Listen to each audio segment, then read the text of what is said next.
ಶ್ರೀ ರಾಮಕೃಷ್ಣ ಪರಮಹಂಸರು, ಶ್ರೀ ಶಾರದಾ ಮಾತೆಯವರು ಮತ್ತು ಶ್ರೀ ಸ್ವಾಮಿ ವಿವೇಕಾನಂದರವರ ಚೈತನ್ಯಗಳಿಗೆ ನಮಸ್ತೆ. ಮತ್ತು ಇವತ್ತು ಮೊದಲ ಸೆಷನ್ ಏನು ನಾವೆಲ್ಲರೂ ಸಹ ಕೇಳಿದ್ವಿ. ಶ್ರೀ ನಿತ್ಯಸ್ಥಾನಂದ ಮಹಾರಾಜರವರಿಗೆ ನಮಸ್ಕಾರವನ್ನು ಸಲ್ಲಿಸ್ತಾ, ಶ್ರೀ ಮೋಕ್ಷಾತ್ಮಾನಂದ ಮಹಾರಾಜರವರಿಗೆ ನಮಸ್ಕಾರವನ್ನು ಸಲ್ಲಿಸ್ತಾ, ಮತ್ತು ನಮ್ಮ ಹಿರಿಯ ಮಿತ್ರರು ಮಾರ್ಗದರ್ಶಕರು ಆಗಿರ್ತಕ್ಕಂಥ professor H N Muralidhar sir ಅವರಿಗೆ ನಮಸ್ಕಾರಗಳನ್ನು ಸಲ್ಲಿಸ್ತಾ, ಮತ್ತು ನನ್ನ ಪರಿಚಯವನ್ನು ದೀರ್ಘವಾಗಿ ಮಾಡಿಕೊಡ್ತಾರೆ ಪ್ರತಿ ಸರಿನ ಉದಯ್ ಪಾಟೀಲ್ ಸ್ನೇಹಿತರು, ಸೊ ಅವ್ರಿಗೂ ಸಹ ಮತ್ತು ತಮ್ಮೆಲ್ಲರಿಗೂ ನಮಸ್ಕಾರ ಸಲ್ಲಿಸ್ತಾ, ಇವತ್ತಿನ ಅವಧಿ ಏನಿದೆ ಮಕ್ಕಳು ಹೇಗೆ ಕಲಿತಾರೆ ಅನ್ನುವಂಥ ಒಂದು ವಿಷಯದ ಬಗ್ಗೆ ಒಂದಷ್ಟು ಚಿಂತನೆಗಳನ್ನು ನಾವೆಲ್ಲರೂ ಸೇರಿ ಮಾಡೋಣ ಅನ್ನುವಂಥದ್ದು ಒಂದು ಅಭಿಲಾಷೆ. ಸೊ ತಮ್ಮೆಲ್ಲರಿಗೂ ಗೊತ್ತಿದೆ ಮಕ್ಕಳು ಹೇಗೆ ಕಲಿತಾರೆ ಏನು ಅನ್ನುವಂಥದ್ದೇನಿದೆ, ನಮ್ಮ ಇಡೀ ಇಲಾಖೆಯ ಒಂದು ಸಂಪೂರ್ಣ ತಿರುಳು ಏನಿದೆ ಇದರ ಸುತ್ತನೇ ನಾವು ಸುತ್ತಬೇಕಾಗತ್ತೆ ಅನ್ನುವಂಥ. ಮಕ್ಕಳು ಹೇಗೆ ಕಲಿತಾರೆ, ಅವರು ಕಲಿಯುವಂಥ ವಿಧಾನ ಹೇಗೆ, ಅವರಿಗೆ ಯಾವ ಸನ್ನಿವೇಶಗಳನ್ನು ಸೃಷ್ಟಿ ಮಾಡಿದ್ರೆ ಅವರು ಕಲಿಕೆ ಅವ್ರದ್ದು ಚೆನ್ನಾಗಾಗತ್ತೆ, ಹೇಗೆ ಕಲಿಯದೇ ಇರೋದಕ್ಕೆ ಕಾರಣಗಳೇನು ಅನ್ನುವಂಥದ್ದನ್ನು ನಾವು ಗುರುತಿಸ್ಕೊಂಡ್ರೆ ಹೇಗೆ ಕಲಿತಾರೆ ಅನ್ನೋದು ಸಹ ನಮಗೆ ಗೊತ್ತಾಗುತ್ತೆ ಅನ್ನುವಂಥದ್ದು. ನೀವೆಲ್ಲರೂ ಸಹ ಶೈಕ್ಷಣಿಕ ಮನೋವಿಜ್ಞಾನ ವಿಷಯವನ್ನು ನಾವು BEDಯಲ್ಲಿ ಓದಿರ್ತೀವಿ ನಾವು ಅಲ್ವಾ. ಸೊ ಅದು ನಮಗೆ ಒಂದು ಪತ್ರಿಕೆಯ ವಿಷಯವಾಗಿರುತ್ತೆ, ಒಂದು ಪಠ್ಯಪುಸ್ತಕದ ವಿಷಯವಾಗಿ ಪಠ್ಯಕ್ರಮದಲ್ಲಿ ನಮಗೆ ಶೈಕ್ಷಣಿಕ ಮನೋವಿಜ್ಞಾನವನ್ನು ಇಟ್ಟಿರ್ತಾರೆ. ಅದರಲ್ಲಿ ನಾವು ಒಂದಷ್ಟು ವಿಷಯವನ್ನು ಓದಿ ಪರೀಕ್ಷೆಗೆ ಬರೆದ್ಬಿಟ್ಟು ನಾವು ಪಾಸಾಗಿರ್ತೇವೆ. ನಿಮಗೆ ನಿಜವಾದ ಮನೋವಿಜ್ಞಾನ ನಿಮಗೆ ಗೊತ್ತಾಗ್ತಕ್ಕಂಥದ್ದು ನೀವು ತರಗತಿ ಒಳಗಡೆ ಹೋದಾಗ, ಮಕ್ಕಳು ಜೊತೆಗೆ ಒಡನಾಡಿದಾಗ, ನೀವು ಹೇಗೆ ಮಕ್ಕಳ ಜೊತೆ ಹೇಗೆ ವ್ಯವಹರಿಸಬೇಕು, ಹೇಗೆ ಅವ್ರ ಜೊತೆ ನಾವು ಒಡನಾಡಬೇಕು, ಅವ್ರ ಮನಸ್ಥಿತಿ ಏನು, ಹೇಗೆ ಅವ್ರ ಜೊತೆಗೆ ಒಡನಾಡಿದ್ರೆ ವರ್ತಿಸಿದರೆ ಅವ್ರು ಚೆನ್ನಾಗಿ ನಮಗೆ ಸ್ಪಂದಿಸ್ತಾರೆ, ಹೇಗೆ ಕಲಿತಾರೆ ಅನ್ನುವಂಥದ್ದೇನಿದೆ. ಆದರೆ ನಾವು ಹೇಳ್ತೀವಿ ಶಿಕ್ಷಕರ ಒಂದು ಗುಣಗಳ ಬಗ್ಗೆ ನಾವೆಲ್ಲ ಚರ್ಚೆ ಮಾಡಬೇಕಾದ್ರೆ ನಾವು ಹೇಳ್ತೀವಿ ಶಿಕ್ಷಕರಲ್ಲಿರಬೇಕಾದಂಥ ಬಹಳ ಮುಖ್ಯವಾದ ಗುಣಗಳಲ್ಲಿ ಒಂದು ಬಹಳ ಮುಖ್ಯವಾಗಿ ಆ ಒಂದು ಕಲಿಸಬೇಕಾದ ವಿಷಯದ ಬಗ್ಗೆ ಒಂದು ಪಾಂಡಿತ್ಯ, ಮೊದಲನೇದು ಮಾಸ್ಟ್ರಿ ಓವರ್ ದಿ ಸಬ್ಜೆಕ್ಟ್, ಎರಡನೇದು ಭಾಳ ಮುಖ್ಯವಾಗಿ ಹೇಗೆ ಕಲಿಸಬೇಕು ಅನ್ನುವಂಥ ಒಂದು ವಿಧಾನ. ಸೊ ಈ ಎರಡರ ಸುತ್ತನೇ ನಮ್ಮ ಒಂದು ಶಿಕ್ಷಕರ ಒಂದು ಪ್ರಭುತ್ವ,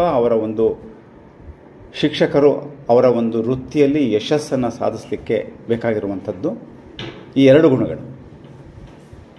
ಈ ಎರಡನೇ ಗುಣ ಏನಿದೆ, ಪಾಂಡಿತ್ಯ ಮತ್ತು ಕಲಿಸಬೇಕಾದ ವಿಧಾನಗಳಿಗೆ ಇರುವಂತಹ ಒಂದು ಹೆಚ್ಚಿನ ಅವಲಂಬನೆ ಏನಿದೆ, ನಮ್ಮಲ್ಲಿ ಒಂದು ಡೈಡಾಕ್ಟಿಕ್ ಅಪ್ರೋಚ್ ಅಂತ, ಅದಕ್ಕೆ ನಾವು ಹೇಳ್ತೀವಿ ಡೈಡಾಕ್ಟಿಕ್ ಅಪ್ರೋಚ್ ಅಂದರೆ ಎಂತಹ ಕಲಿಕಾ ವಿಧಾನಗಳನ್ನು ಹೆಚ್ಚು ಕೊಟ್ಟಷ್ಟು ಮಕ್ಕಳಿಗೆ ನಾವು ಕಲಿಸೇ ಬಿಡ್ತೀವಿ ಅನ್ನುವಂಥದ್ದೇನಿದೆಯಲ್ಲ, ಚೆನ್ನಾಗಿ ಕಲಿಸ್ಬಹುದು ಅನ್ನುವಂಥ ಒಂದು ನಂಬಿಕೆ ಏನಿದೆಯಲ್ಲ. ಆದರೆ ಎಷ್ಟೋ ಸಾರಿ ಆ ನಂಬಿಕೆನೇ ಸುಳ್ಳ ಅನ್ನುವಂಥ ಒಂದು ಸನ್ನಿವೇಶವನ್ನು ನಾವು ಕಾಣ್ತೇವೆ. ಮಕ್ಕಳು ಹೆಚ್ಚು ಸರಿಯಾಗಿ ಕಲಿಯಲ್ಲ, ಓದಿದ್ದನ್ನು ಕಲಿಸಿದ್ದನ್ನು ನೆನಪಿನಾಗ ಇಟ್ಕೊಳ್ಳಲ್ಲ, ಪೋಷಕರು ಸಹ ಇದನ್ನು ದೂರ್ತಾರೆ ಅಲ್ವಾ. ಯಾವ ರೀತಿ ಕಲಿಸಿದ್ರೂ ಅವರು ಪರಿಣಾಮಕಾರಿಯಾಗಿ ಕಲಿತಾ ಇಲ್ಲ ಅನ್ನುವಂಥದ್ದನ್ನು ನಾವು ಕೇಳ್ತೇವೆ. ಹೌದಾ, ಒಪ್ಕೊಂತೀರಾ? ಆ ಸಮಸ್ಯೆ ಇದೆಯಲ್ವ, ಕಲಿಯಲ್ಲ ಅವರು. ಸಾರ್ ಕಲಿಸೋದು ಕಷ್ಟ ಇದೆ ಸಾರ್, ಪಾಂಡಿತ್ಯನೂ ಇದೆ ನಿಮಗೆ, ಕಲಿಸಬೇಕಾದ ವಿಧಾನಗಳನ್ನು ಸಹ ನೀವು ಅರ್ಥ ಮಾಡ್ಕೊಂಡಿದ್ದೀರಿ. ಈ ಎರಡರ ನಡುವೆ ಮಕ್ಕಳಲ್ಲಿ ಕಲಿಕೆ ಅಂದ್ಕೊಂಡಷ್ಟು ರೀತಿಯಲ್ಲಿ ಆಗ್ತಾ ಇಲ್ಲ, ಅವರಿಗೆ ಕಲಿಸೋದು ನಮಗೆ ಕಷ್ಟ ಆಗ್ತಾ ಇದೆ ಅನ್ನುವಂಥದ್ದು. ಇದನ್ನು ನಾವು ಅರ್ಥ ಮಾಡ್ಕೋಬೇಕಾದ್ರೆ ಮಕ್ಕಳು ಹೇಗೆ ಕಲಿತಾರೆ ಅನ್ನುವಂಥದ್ದನ್ನು ನಾವು ಅವಲೋಕನವನ್ನು ನಾವು ಮಾಡಬೇಕಾಗತ್ತೆ ಅನ್ನುವಂಥದ್ದು. ಈಗ ನಿಮಗೊಂದು 2 ನಿಮಿಷದಲ್ಲಿ ನೀವು ಮಕ್ಕಳನ್ನು ಕಣ್ಣು ಮುಂದೆ ಚಿತ್ರಣವನ್ನು ತಂದುಕೊಂಡು ನಿಮಗೊಂದು 2 ನಿಮಿಷ ಸಮಯ ಕೊಡ್ತೀನಿ ನಾನು. ಮಕ್ಕಳು ಹೇಗೆ ಕಲಿತಾರೆ, ಮಗು ಅಂತಂದಾಗ ಹುಟ್ಟಿದ ಮಗುವಿನಿಂದ ಹಿಡಿದು ಮಗುವಿನ ಬೆಳವಣಿಗೆಯನ್ನೆಲ್ಲ ನೀವು ಅವಲೋಕಿಸ್ಕೊಳ್ಳಿ.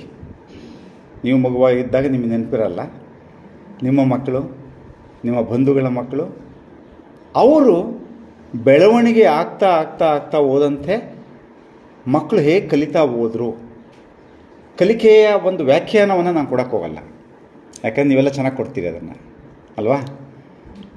ಮನೋವಿಜ್ಞಾನ ನೀವು ಓದಿದ್ದೀರಾ. ಕಲಿಕೆ ಅಂದ್ರೇನು ಅಂದರೆ ತಕ್ಷಣಕ್ಕೆ ನಿಮ್ಮಲ್ಲಿ ವ್ಯಾಖ್ಯೆ ಬರುತ್ತೆ.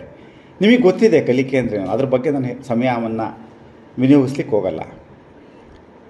ಈ 2 ನಿಮಿಷದಲ್ಲಿ ನೀವು ಅದನ್ನು ಅವಲೋಕಿಸ್ಕೊಳ್ತಾ ನೋಡ್ತಾ ಮಕ್ಕಳು ಹೇಗೆ ಕಲಿತಾರೆ. ಜೊತೆಗೆ ಒಂದು 4 ವರ್ಷ 5 ವರ್ಷ ಆದಮೇಲೆ, ಒಂದು 3 ವರ್ಷ ಆದಮೇಲೆ ಅವ್ರಿಗೆ ಒಂದು ಪೂರ್ವ ಪ್ರಾಥಮಿಕ ಶಿಕ್ಷಣಕ್ಕೆ ಹಾಕ್ತೀವಿ ನಾವು. ಪ್ಲೇ ಹೋಮ್, ಅಂಗನವಾಡಿ, ಆಮೇಲೆ LKG, ಆಮೇಲೆ UKG, ಆಮೇಲೆ 1ನೇ ತರಗತಿ, ಆಮೇಲೆ ಶಾಲೆಗಳಿಗೆ ಬರ್ತಾರೆ ಮಕ್ಕಳು. ಮನೆಯ ಪರಿಸರ, ಮಗು ಬೆಳವಣಿಗೆ ಆಗುವಂಥ ಇದರಲ್ಲಿ ಶಾಲೆಗೆ ಬಂದಂತಹ ಪರಿಸರ, ಆ ನಂತರದಲ್ಲಿ ಬೆಳೀತಾ ಮಿಡ್ಲ್ ಸ್ಕೂಲ್ ಬರುತ್ತೆ, ಹೈಸ್ಕೂಲ್ ಬರುತ್ತೆ, ಮುಂದೆ ಕಾಲೇಜ್. ಸೊ ಈ ಪ್ರಕ್ರಿಯೆಯಲ್ಲಿ ಮಕ್ಕಳು ಹೇಗೆ ಕಲಿತಾರೆ, ಮಕ್ಕಳಾಗಿದ್ದಂಥವ್ರು ದೊಡ್ಡವಾಗ್ತಾರೆ, ಆ ಕಲಿಕೆ ಹೇಗಾಗುತ್ತೆ ಅನ್ನುವಂಥದ್ದನ್ನು 2 ಮಿನಿಟ್ಸ್ ನೀವು ಯೋಚನೆ ಮಾಡಿ, ಪ್ರತಿಯೊಬ್ಬರು 2 ಪಾಯಿಂಟನ್ನು ನೀವು ನಿಮ್ಮ ನೋಟ್ಬುಕ್ಕಲ್ಲಿ ಹೇಗೆ ಕಲಿತಾರೆ ಅನ್ನೋಂಥದ್ದನ್ನು ನೀವು ನೋಟ್ ಮಾಡ್ಕೊಳ್ಳಿ. ಆಮೇಲೆ ಏನು ಮಾಡಬೇಕು ಅಂತ ಹೇಳ್ತೀನಿ. 2 or 3 ಪಾಯಿಂಟ್ಸ್, 2 ನಿಮಿಷ ಸಮಯ ನಿಮಗೆ. 2 ನಿಮಿಷದಲ್ಲಿ ನೀವು ಆಲೋಚನೆ ಮಾಡಬೇಕು. You please think and write. ಕಲಿಕೆ ಹೇಗೆ ಕಲಿತರು ಮಕ್ಕಳು, ನಿಮಗೆ ಅದು ಚೆನ್ನಾಗಿ ನೋಡಿರ್ತೀರ ನೀವು. ಮಕ್ಕಳು ಹೇಗೆ ಕಲಿತಾರೆ, ಕಲಿಕೆ ಹೇಗಾಯಿತು ಅನ್ನುವಂಥದ್ದು.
ಆಯಿತಾ?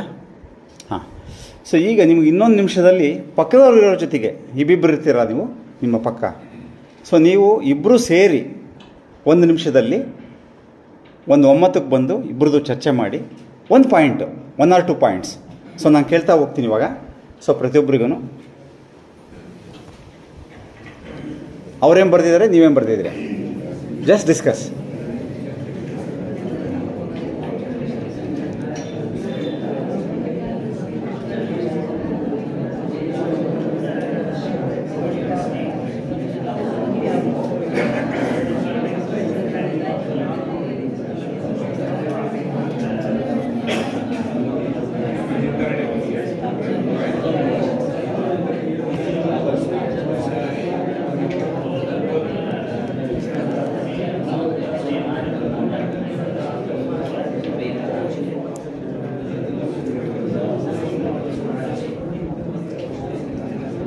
ಸೊ ಆಯಿತಾ?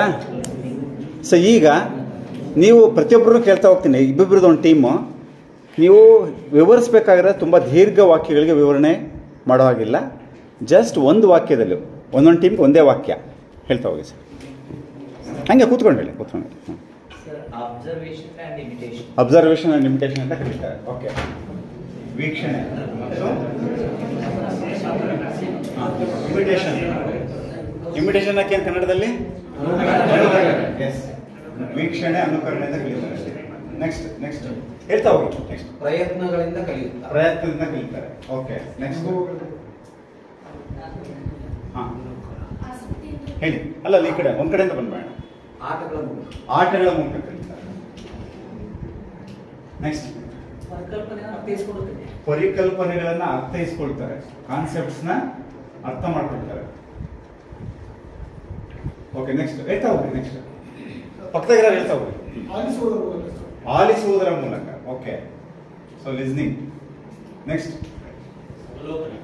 ಅವಲೋಕನ ಬಂದಿದೆ, ವೀಕ್ಷಣೆ, ಅವಲೋಕನ. ಓಕೆ, ನೆಕ್ಸ್ಟ್ ಅನುಕರಣೆ ಬಂದಿದೆ. ನೆಕ್ಸ್ಟ್ ಮಾಡುವುದು. Wow, super. ಒಂದು ನಿಮಿಷ ಮಾಡುವುದು. ಈ ಸ್ವಲ್ಪ ಇದನ್ನ ಅಂಡರ್ಲೈನ್ ಮಾಡ್ಕೊಂಡು ವಿಷಯವನ್ನ ಪದೇ ಪದೇ ರೂಢಿಗತ ಮಾಡುವುದರ ಮೂಲಕ, ಪದೇ ಪ್ರಯತ್ನ ಮೂಲಕನಾ? ಅದ ಇಲ್ಲಿ ಬಂದಿದೆ. ಹಾ, ನೆಕ್ಸ್ಟ್ ಅಲ್ಲ, ನೆಕ್ಸ್ಟ್ ಯಾರು ಎಲ್ಲಿ ಬಿಟ್ರಿ ಇದು? ಆಯ್ತು, ನಿಮ್ದಾಯ್ತಾ? ಹಾ, ಒಂದ್ ಕಡೆ ಮುಗಿಸ್ಬಿಡೋಣ. ಎಲ್ಲರಿಗೂ ಅವಕಾಶ.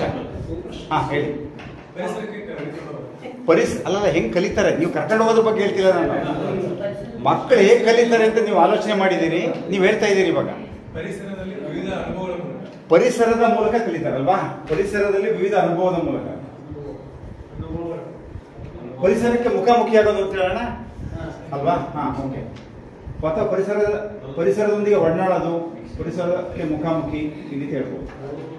ನೆಕ್ಸ್ಟ್ ಇಲ್ಲ, ಈ ಕಡೆ ಬಂದ್ಬೇಡ. ಆಯ್ತಾ? ಇಲ್ಲ, ಆಯ್ತಾ? ಒಂದ್ ಸೆಕೆಂಡ್ ಸರ್. ಒಂದ್ ಕಡೆಯಿಂದ ರೂಢಿಯಿಂದ ಸೊ ಅದು ಅಭ್ಯಾಸದಿಂದ ಕಲಿತಾರೆ ಅಂತ ಹೇಳ್ತಾರೆ. ರೂಢಿ. ನೆಕ್ಸ್ಟ್ ಅಲ್ಲಿ ನಿಮ್ದು ಆಯ್ತಾ? ಆಗ್ಲಿ, ಹೇಳ್ತಾ ಹೋಗ್ರಿ. ನೀವೇನ್ ಪಟ್ಟಿ ಮಾಡಿ ಹೇಳ್ತಾ ಹೋಗ್ರಿ. ಸಾಧನ ಏನ್ ಸಾಧನ ಅಂದ್ರೆ? ಅಲ್ಲ, ಎಲ್ಲರೂ ಮಾತಾಡೋದು ದಯಮಾಡಿ. ನೀವು ಹೇಳಿ. ಒಂದ್ ನಿಮಿಷ ಎಲ್ಲರೂ. ಒಂದ್ second. I am not taking your point. ನೀವು ಯಾರು ಪ್ರತಿಕ್ರಿಯಿಸ್ತಾರೋ ಅವ್ರು ಮಾತ್ರ ಮಾತಾಡಬೇಕು. ನಾವು ಒಂದು ತರಗತಿಯನ್ನು ಸುವ್ಯವಸ್ಥಿತವಾಗಿ ನಡೆಸಿದರೆ ಮಾತ್ರ ಅದು ತರಗತಿ ಆಗುತ್ತೆ. ಸೊ ಈಗ ತಾವೊಬ್ಬರೇ ಮಾತಾಡೋದು, ಬೇರೆ ಮಾತಾಡೋದು. ಸಾಧನ ಏನು? ಸಾಧನ ತಮ್ಮ ಪ್ರಕಾರ ಏನು? ಎಕ್ವಿಪ್ಮೆಂಟ್ಸ್. ಓಕೆ, ಸಾಧನಗಳು ಏನಾದರೂ ಅಂದರೆ ಆಟದ ಸಾಮಾನು ಇರ್ಬೋದು, ಮತ್ತೊಂದಿರ್ಬೋದು, ಅಥವಾ ಇನ್ನೇನಾದರೂ ಸಾಧನಗಳ ಬಳಕೆ. Okay, next. ಒಂದು ನಿಮಿಷ. ಯಾರು ನೆಕ್ಸ್ಟ್? ಯಾರು? ನಿಮ್ದಾಯ್ತಾ ಸರ್? ಆಯ್ತಾ? ಆಯ್ತು, ನಿಮ್ದಾಯ್ತಾ? ಹಾಂ, ಪ್ರಾಯೋಗಿಕವಾಗಿ ಕಲಿತಾರೆ. ಹಾಂ, ಪ್ರಾಯೋಗಿಕವಾಗಿ ಕಲಿತಾರೆ. ಓಕೆ,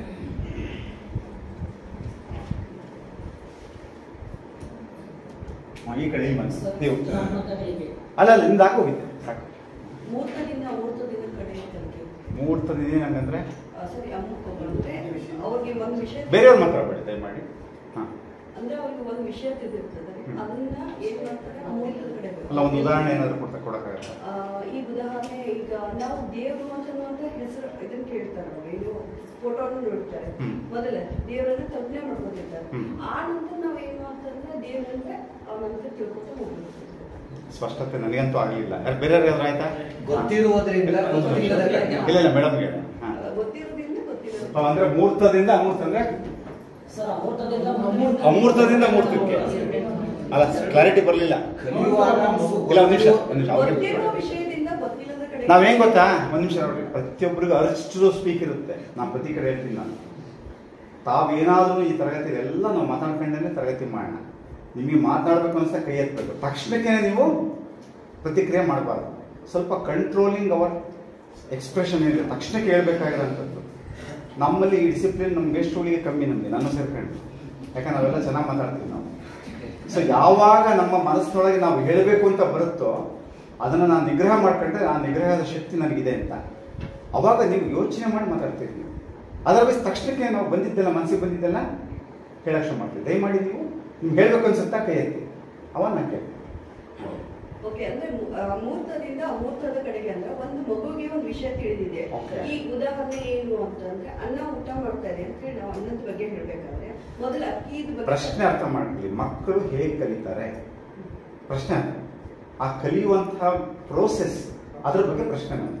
ಅದಕ್ಕೆ ರೆಲೆವೆಂಟ್ ಇದೆಯಾ ನಿಮ್ಮ ಪಾಯಿಂಟ್ ಇದ್ರೆ ಮುಂದಕ್ಕೆ ಮಾಡೋಣ, ಯೋಚನೆ ಮಾಡಿ. ನೆಕ್ಸ್ಟ್, ಸಮವಯಸ್ಕರೊಂದಿಗೆ ಒಡನಾಟ ಮಾಡಿ. ಸಮವಯಸ್ಕರೊಂದಿಗೆ ಒಡನಾಟದ ಮೂಲಕ ಕಲಿತಾರೆ. ವಾವ್, ತುಂಬಾ ಚೆನ್ನಾಗಿದೆ. ಒಡನಾಟ ಸಮವಯಸ್ಕರೊಂದಿಗೆ, ಸ್ನೇಹಿತರೊಂದಿಗೆ ಅಲ್ವಾ?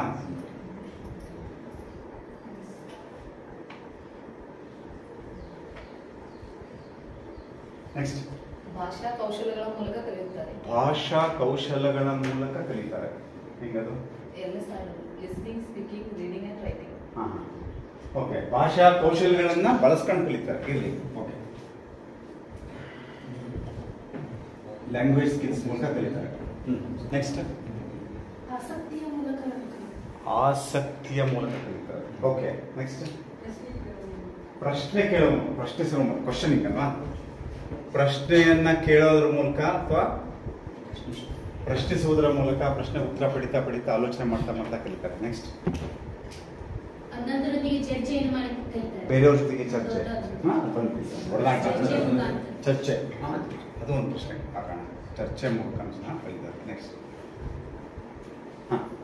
ತಾನು ನೋಡಿದ್ದೇನೋ ಹೊಸದು ಅನ್ನಿಸಿದಾಗ, ಕುತೂಹಲ ಮೂಡಿದಾಗ, ಹೊಸದು ತಾನು ನೋಡಿದ್ದು ಹೊಸದು ಅನ್ನಿಸಿ ಕುತೂಹಲ ಮೂಡಿ ಆ ಮಗು ಕಲಿಯುತ್ತೆ. ಕುತೂಹಲ ತುಂಬಾ ಒಳ್ಳೆ ಪಾಯಿಂಟ್ ಹೇಳಿದ್ದಾರೆ. ಕುತೂಹಲದ ಮೂಲಕ, ಕ್ಯೂರಿಯಾಸಿಟಿ ಮೂಲಕ ಮಕ್ಕಳು ಕಲಿತಾರೆ. ನೆಕ್ಸ್ಟ್ ಬದುಕಿನ ಅನಿವಾರ್ಯತೆಗಾಗಿ ಒಂದು ಉದಾಹರಣೆ ಹೇಳ್ಬೋದಾ? ಹೇಗೆ ಕಲಿತಾರೆ, ಯಾಕೆ ಕಲಿತಾರೆ ಅಲ್ಲ, ಯಾಕೆ ಕಲಿತಾರಲ್ಲ, ಹೇಗೆ ಕಲಿತಾರೆ? ನಮ್ಮ ಪ್ರಶ್ನೆ how children learn, how, why ಅಲ್ಲ, ಶಿಕ್ಷಕರ ಮಾರ್ಗದರ್ಶನದಿಂದ ಕಲಿತಾರೆ. ಶಿಕ್ಷಕರ ಮಾರ್ಗದರ್ಶನ ಇನ್ನೊಂದು ಸ್ವಲ್ಪ ಸಪ್ರೇಟ್ ಆಗಿ ಇಟ್ಕೊಳ್ಳಿ, ಇದು ಬೇಕಿದ್ದು ನಮಗೆ, ಬಹಳ ಮುಖ್ಯವಾಗಿರುತ್ತೆ. ವೀಕ್ಷಣೆ ಹೇಳಿದ್ದಾರೆ, ಬಂದಿದೆ. ನೆಕ್ಸ್ಟ್ ಸುಖ ದುಃಖಗಳ ಅನುಭವದಿಂದ ಕಲಿತಾರೆ. ಓಕೆ, ಆಮೇಲೆ ಅನುಭವದ ಮೂಲಕ, ಎಕ್ಸ್ಪೀರಿಯನ್ಸ್, ಅನುಭವದ ಮೂಲಕ. ಕರೆಕ್ಟ್.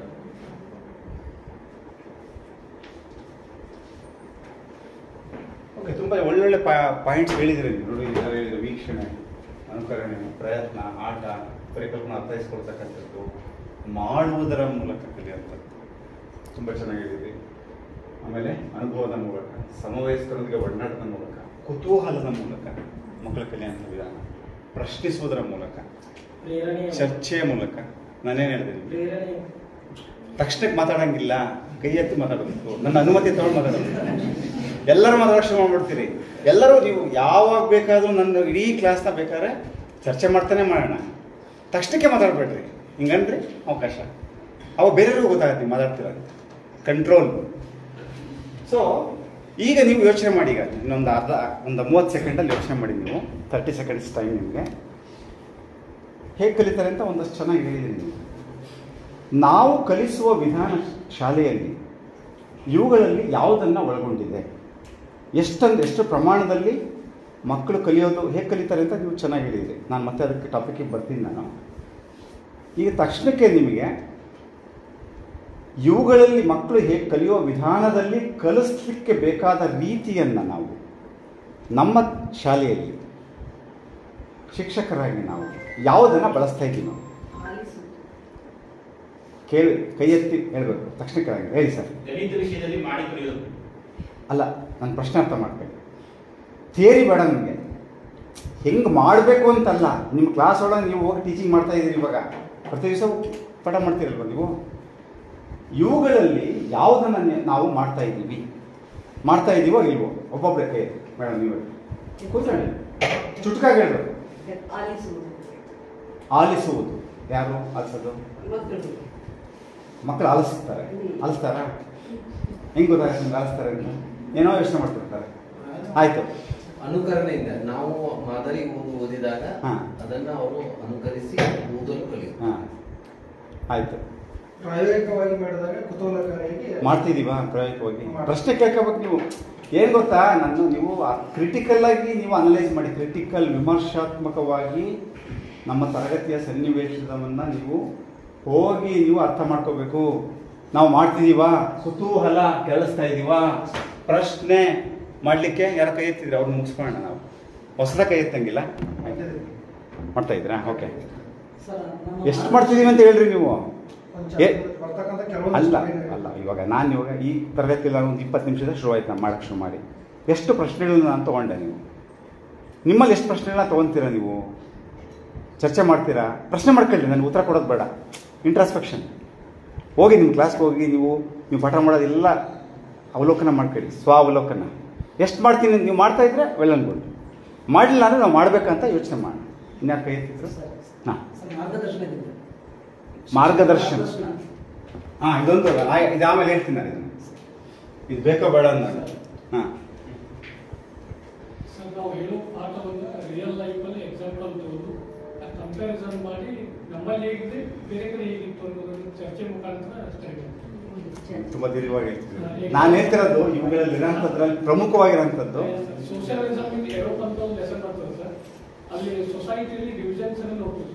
ಆ ಸೇಮ್ ಅನ್ನ ನಮ್ಮ ರಿಯಲ್ ಲೈಫಲ್ಲಿ ಇರೋದಕ್ಕೂ ಕಂಪೇರ್ ಮಾಡಿ ನೀವು ಪಾಠ ಮಾಡೋ ವಿಧಾನ ಹೇಳ್ತಿದ್ದೀರಿ. ನೀವು ಪಾಠ ಮಾಡೋ ವಿಧಾನ ಕೇಳ್ತಿಲ್ಲ ನಾನು, ಕಲಿಯೋದು. ಹಾಂ, ಶ್ರವಣ ಉಪಕರಣಗಳನ್ನ ಬಳಸಿ ಹಾಂ, ಕಲಿಸ್ತಾರೆ. ಕಲಿಸ್ತಾ ಇದ್ದೀರಾ? ಕಲಿಸ್ತೀವಿ. ಕಲಿಸ್ತಾ ಇದ್ದೀರಾ? ಎಷ್ಟು ಬಳಸ್ತೀರಿ? ಪಾಕೆಟ್ಸ್ ಒಂದು ವಾರಕ್ಕೆ 6 ದಿವಸ. ಆರು 6 ದಿವಸಕ್ಕೆ ಎಷ್ಟು ಪೀರಿಯಡ್ ನಿಮ್ಮದು? 5 ಪೀರಿಯಡ್ ಹೋಗ್ತಾರೆ ಸರ್. ಅಲ್ಲ, ಒಂದು ದಿವಸಕ್ಕೆ, ಒಂದು ವಾರಕ್ಕೆ ಎಷ್ಟು ಪೀರಿಯಡ್ ನಿಮ್ಮದು? 5 ಪೀರಿಯಡ್ ಸರ್. 5 ಪೀರಿಯಡ್? ದಿವಸಕ್ಕೆ ಒಂದು ಪೀರಿಯಡ್ ಅಷ್ಟೇ. ನನಗೆ ಬೇರೆ ಮಾತಾಡಬೇಡಿ ದಯಮಾಡಿ. ಒಂದು ಕ್ಲಾಸಿಗೆ ಸರ್ 5 ಪೀರಿಯಡ್ ಸರ್. ಹ್ಮ್. 8th, 9th, 10th, 15. ನನ್ನ ಪ್ರಶ್ನೆಗೆ ಅರ್ಥ ಮಾಡಬೇಡಿ. ಒಂದು ವಾರಕ್ಕೆ ಎಷ್ಟು ಪೀರಿಯಡ್ ತೊಗೊತೀರಿ ನೀವು? 15 ಪೀರಿಯಡ್ಸಲ್ಲಿ ಎಷ್ಟು ಪೀರಿಯಡ್ ನೀವು ದೃಕ್ಶ್ರವಣ ಉಪಕರಣ ಬಳಸ್ತೀರಿ? ಸುಮಾರು ಬೇಡ, ಕರೆಕ್ಟಾಗಿ ಹೇಳ್ಬೇಕು ನೀವು. ಪ್ರತಿ ಕ್ಲಾಸಿಗೆ 2 ಇರ್ತಾರೆ ಸರ್ ವಾರಕ್ಕೆ. ಕನ್ಫ್ಯೂಸ್ ನೀವು, ನಾನು ಕನ್ಫ್ಯೂಸ್ ಆಗಲ್ಲ. ನೀವು 15 ಪೀರಿಯಡಲ್ಲಿ 5 ಪೀರಿಯಡ್ ಬಳಸ್ತಿರೋ, 10 ಪೀರಿಯಡ್ ಬಳಸ್ತಿರೋ, 15 ಪೀರಿಯಡ್ ಬಳಸ್ತಿರೋ, 1 ಪೀರಿಯಡ್ ಬಳಸ್ತೀರಿ ಹೇಳ್ರಿ. 6 to 7 ಆಯ್ತು. ಯೋಚನೆ ಮಾಡ್ರಿ, ನೀವು ಸುಮ್ಮನೆ ಹೇಳಂಗಿಲ್ಲ.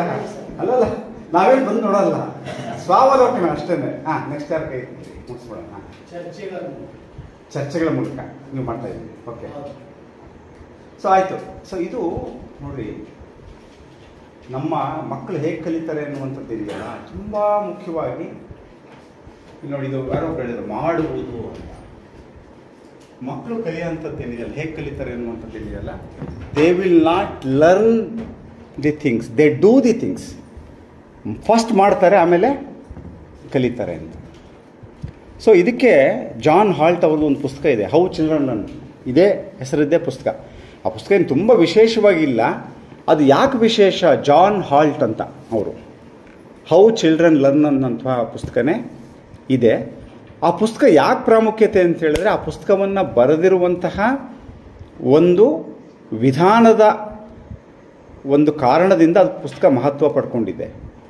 ಯಾಕೆ, ಯಾವ ರೀತಿ ಬರೆದಿದ್ದಾರೆ ಅಂದರೆ, ಅವರು ಮಕ್ಕಳನ್ನು ಅಬ್ಸರ್ವ್ ಮಾಡಿ ಮಾಡಿ ಮಾಡಿ, ಅವರ ಸ್ನೇಹಿತರ ಮಕ್ಕಳು, ಸಂಬಂಧಿಕರ ಮಕ್ಕಳನ್ನು ಅಬ್ಸರ್ವ್ ಮಾಡಿ ಹೇಗೆ ಕಲಿತಾರವರು ಅನ್ನುವಂಥದ್ದನ್ನು ನೋಡಿ ಟಿಪ್ಪಣಿಯನ್ನು ಮಾಡಿಕೊಂಡು ಆ ಇಡೀ ಪುಸ್ತಕನೇ ಆ ಟಿಪ್ಪಣಿಗಳ ಮೂಲಕ, ಆ ಅನುಭವಗಳ ಮೂಲಕ ಮಕ್ಕಳು ಹೇಗೆ ಕಲಿತಾರೆ ಅನ್ನುವಂಥದ್ದನ್ನು ಒಂದು ಗಟ್ಟಿಯಾದ ಚಿಂತನೆಗಳನ್ನು ಅವರು ಕೊಟ್ಟಿದ್ದಾರೆ. ಆ ಚಿಂತನೆಗಳು ಬೇರೆಯ ಮನೋವಿಜ್ಞಾನಿಗಳು ಹೇಳುವಂತಹ ಒಂದು ಚಿಂತನೆಗಳಿಗೆ, ಮನೋವಿಜ್ಞಾನದ ತಾತ್ವಿಕ ನೆಲೆಗಟ್ಟುಗಳಿಗೆ ಅದು ಹೊಂದಾಣಿಕೆ ಆಗ್ತಾ ಇದೆ. ಆದ್ದರಿಂದ ಅದೊಂದು ಮಹತ್ವಪೂರ್ಣವಾಗಿರ್ತಕ್ಕಂಥ ಒಂದು ಪುಸ್ತಕ ಅನ್ನುವಂಥದ್ದು.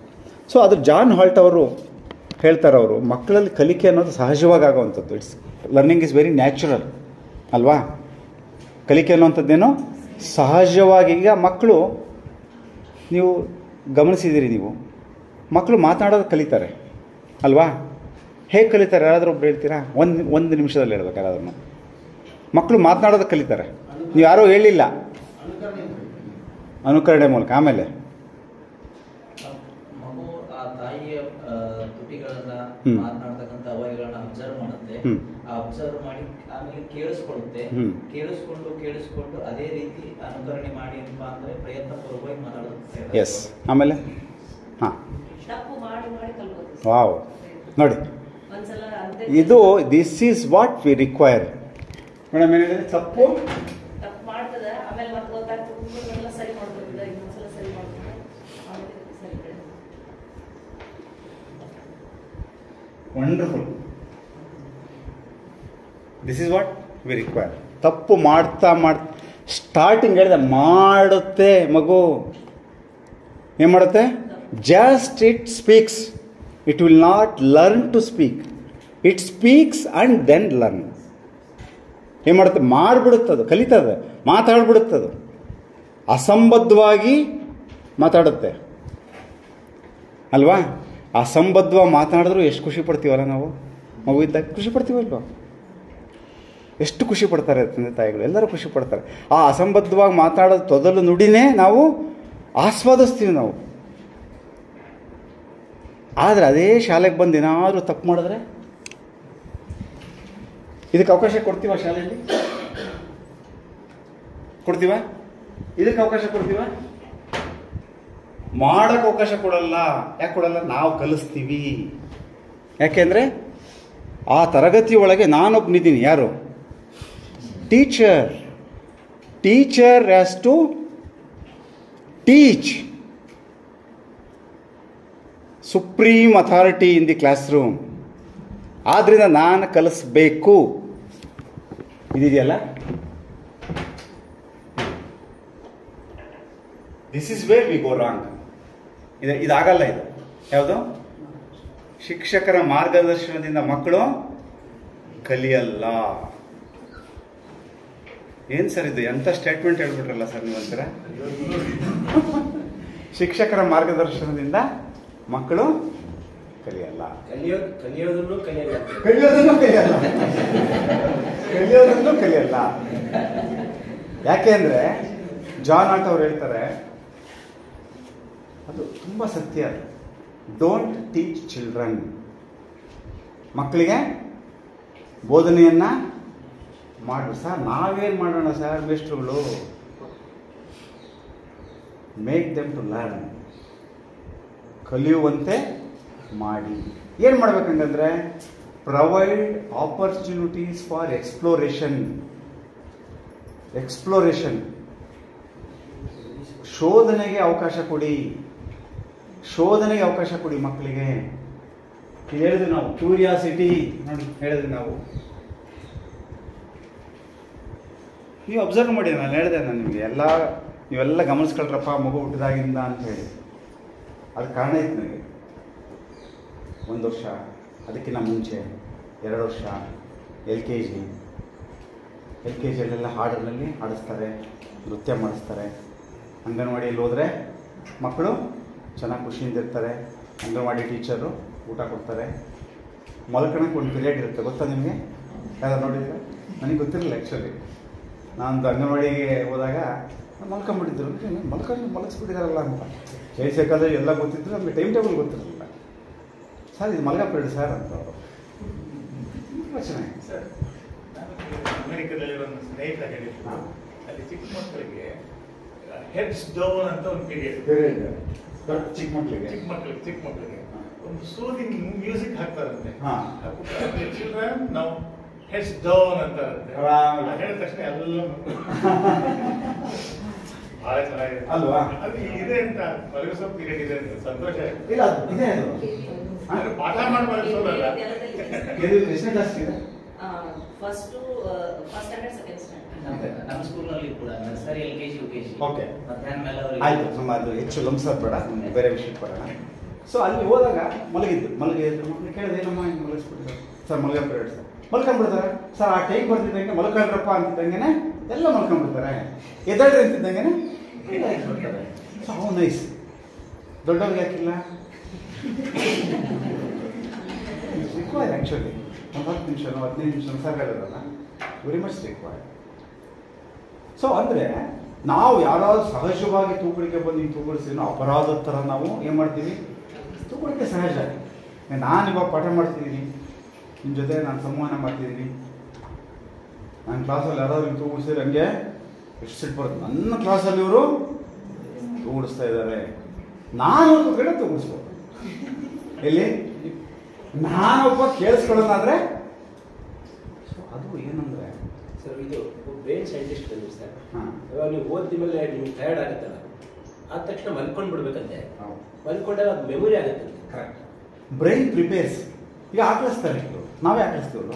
ಆಕಳಿಸಿದ್ರೆ ನಿಮ್ಗೆ ಸಿಟ್ಟು ಬರುತ್ತೆ. ಮಕ್ಳು ಆಕಳಿಸಿದ್ರೆ ಸಹಿಸ್ಕೊಂತೀರ ನೀವು? ಸಹಿಸ್ಕೊಳ್ಳಲ್ಲ. ಬೈತೀನಿ, ಆಕಳಿಸ್ಕೊ ಮಗ ಬರೋದು. Actually is ready, is getting ready for ಇದು. ಸೊ ಅದನ್ನು ಸಹಜವಾಗಿ ತಪ್ಪಿಲ್ಲ. ಸೊ ಏನಪ್ಪ ಆಕಳಿಸ್ತಿದ್ಯಾ? ಸೊ ಯಾಕೆ ಮಕ್ಕಳಿಗೆ ಆಕಳಿಕೆ ಬರುತ್ತೆ? ಯಾಕೆ ನಿದ್ದೆ ಬರುತ್ತೆ? ಯಾಕೆ ಅದನ್ನು ಹೇಳಿಕೋದೆ ನಾನು. LKG UKG ದಾರಿ ತಪ್ಪಿದೆ ನಾನು. ನೀವು ನಮ್ಮ ದಾರಿ ತಪ್ಪಿಸಿದ್ರಿ.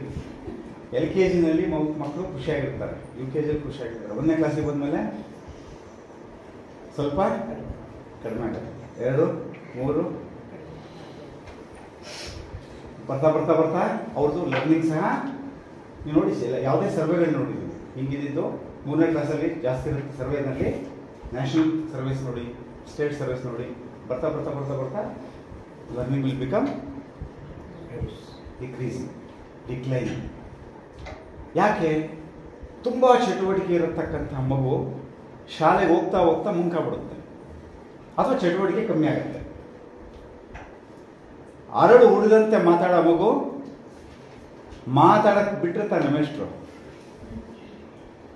ಸೊ ಅಂದರೆ ನಮ್ಮ ಒಂದು ಶಾಲೆಯ ಒಂದು ಔಪಚಾರಿಕ ಚೌಕಟ್ಟಿನೊಳಗೆ ಮಕ್ಕಳನ್ನು ಹಾಕಿದಾಗ ತಪ್ಪಲ್ಲ, ಹಾಕ್ಬೇಕು ನಾವು ಅದನ್ನ.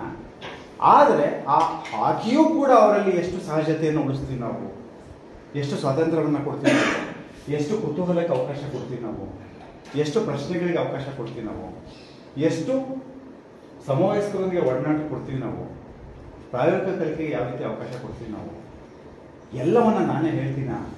ಮೇಡಮ್ ಹೇಳಿದ್ರು ಅದು ತಪ್ಪು ಮಾಡ್ತಾ ಕಲಿ. ತಪ್ಪು ಮಾಡೋಕ್ಕೆ ನಾವು ಬಿಡಲ್ಲ. ತಪ್ಪು ಮಾಡೋಕ್ಕೆ ಎಷ್ಟರ ಮಟ್ಟಿಗೆ ಬಿಡಲ್ಲ ಅಂದರೆ ನಾವು ಮೇಷ್ಟ್ರುಗಳು, ನಾನು ನೋಟ್ಸ್ ಬರ್ಸ್ದಂಗೆ ನೀನು ಟೆಸ್ಟಲ್ಲಿ ಬರೀಬೇಕು. ಸ್ವಲ್ಪ ಆಚೆ ಈಚೆ ಹೋದ್ರೆ ನಾವೇನು ಮಾಡ್ತೀವಿ, ನೀನು ತಪ್ಪು ಅಂತೀವಿ. ಕಲಿಕೆ ಆವಾಗ ಆಗಲ್ಲ. ಮಕ್ಕಳಿಗೆ ಏನು ಅಂದರೆ ಆತ್ಮಗೌರವ ಇರುತ್ತೆ, ಸೆಲ್ಫ್ ಎಸ್ಟೀಮ್. ಆ ಆತ್ಮಗೌರವಕ್ಕೆ ಧಕ್ಕೆ ಬರುತ್ತೆ. ಸೊ ಆದ್ದರಿಂದ ಹಾಲ್ಟ್ ಅವ್ರು ಹೇಳ್ತಾರೆ, ಬಹಳ ಮುಖ್ಯವಾದ ಪುಸ್ತಕದಲ್ಲಿ 2 ವಿಷಯಗಳನ್ನು ಹೇಳ್ತಾರೆ ಅವರು. ಮಕ್ಕಳನ್ನ ಕಲಿಸ್ಬೇಕಾದ್ರೆ ಮುಖ್ಯವಾಗಿ ಟ್ರಸ್ಟ್ ದಿ ಚಿಲ್ಡ್ರನ್ ಅಂತಾರೆ. ಮಕ್ಕಳನ್ನ ನಂಬಿರಿ, ನಂಬಿಕೆ, ನಂಬಬೇಕು. ಆದರೆ ನಾವು ನಂಬಲ್ಲ. ಯಾಕೆ ನಂಬಲ್ಲ? ನಾವು ನಂಬೋದು ತುಂಬ ಸುಲಭನೂ ಸಹ, ತುಂಬ ಕಷ್ಟನೂ ಸಹ. ಸೊ ತುಂಬ ಕಷ್ಟ ಯಾಕೆ ಅಂದರೆ, ನನ್ನನ್ನು ನಾನು ಸಣ್ಣವನಿದ್ದಾಗ ನಮ್ಮೆಷ್ಟು ನಂಬಿರಲಿಲ್ಲ, ಅದಕ್ಕೆ ನಾನು ಯಾಕೆ ನಂಬಬೇಕು? ಅದು ಬಂದ್ಬಿಡುತ್ತೆ ಅದು. ಯಾಕಂದ್ರೆ the way I have brought up I impose. So ನಾನಿವಾಗ ನಾನು ಏನೋ ಒಂದು ಆಗಿದ್ದೀನಿ ಅಂದರೆ, ನಾನು ಹೇಗೆ ಬೆಳೆದಿದ್ದೀನೋ ನನ್ನ ಪರಿಸರ, ಅದಕ್ಕೆ ತಕ್ಕಾಗೆ ನಾನು ನನ್ನ ಪರಿಸರವನ್ನು ನೋಡ್ತೀನಿ ದೊಡ್ಡವನಾದ್ಮೇಲೆ. ಅದಕ್ಕೆ ತಕ್ಕಾಗಿ ನಾನು ಸ್ಟೂಡೆಂಟ್ ಇದ್ದಾಗ ನನಗೆ ಯಾವ ಅನುಭವಗಳು ಆಗಿತ್ತು, ಶಿಕ್ಷಕನಾಗಿ ನಾನು ಅದೇ ರೀತಿಯಲ್ಲಿ ನಾನು ಮಾಡಲಿಕ್ಕೆ ಹೋಗ್ತೀನಿ ನಾನು. ಸೊ ಆದ್ದರಿಂದ ನನ್ನನ್ನೇ ನಾನು ನಂಬಲ್ಲ, ನಾನು ಮಕ್ಕಳನ್ನು ನಂಬಲಿಕ್ಕೆ ಕಷ್ಟ ಆಗತ್ತೆ. ಸೊ ಅದರಿಂದ trusting the children is most important. ಅವರು ಕಲಿತಾರೆ ಅಂತನಾಗಲಿ, ಅವರು ಒಳ್ಳೆಯವರಾಗ್ತಾರೆ ಅಂತನಾಗಲಿ, ಅವರಲ್ಲಿ ಎಲ್ಲ ಸದ್ಗುಣಗಳು ಬೆಳೀತವೆ, ಅವರಲ್ಲಿ ಕಲಿಕೆ ಆಗುತ್ತೆ. ಕಲಿಕೆಯ ಚಿಹ್ನೆಗಳು ಕಾಣದೇ ಇರ್ಬೋದು ಕೆಲವು ಮಕ್ಕಳಲ್ಲಿ. ಆದರೆ ಆ ಟ್ರಸ್ಟನ್ನು ಇಟ್ಕೊಂಡ್ರೆ ನೀವು ಯಾವುದನ್ನು, ಈ ಮಗು ಕಲಿಯಬಲ್ಲದು, ಕಲಿಯುತ್ತೆ, ಆವಾಗ ನಿಮ್ಮ ವಿಧಾನ ಬೇರೆ ಆಗುತ್ತೆ, ನಿಮ್ಮ ಧೋರಣೆ ಬೇರೆ ಆಗುತ್ತೆ. ಸೊ ಅದು ಬಹಳ ಮುಖ್ಯವಾಗಿ ಹೇಳ್ತಾರೆ. 2ನೇದು ತಾಳ್ಮೆಯೇ ಬುನಾದಿ. Patience is the key.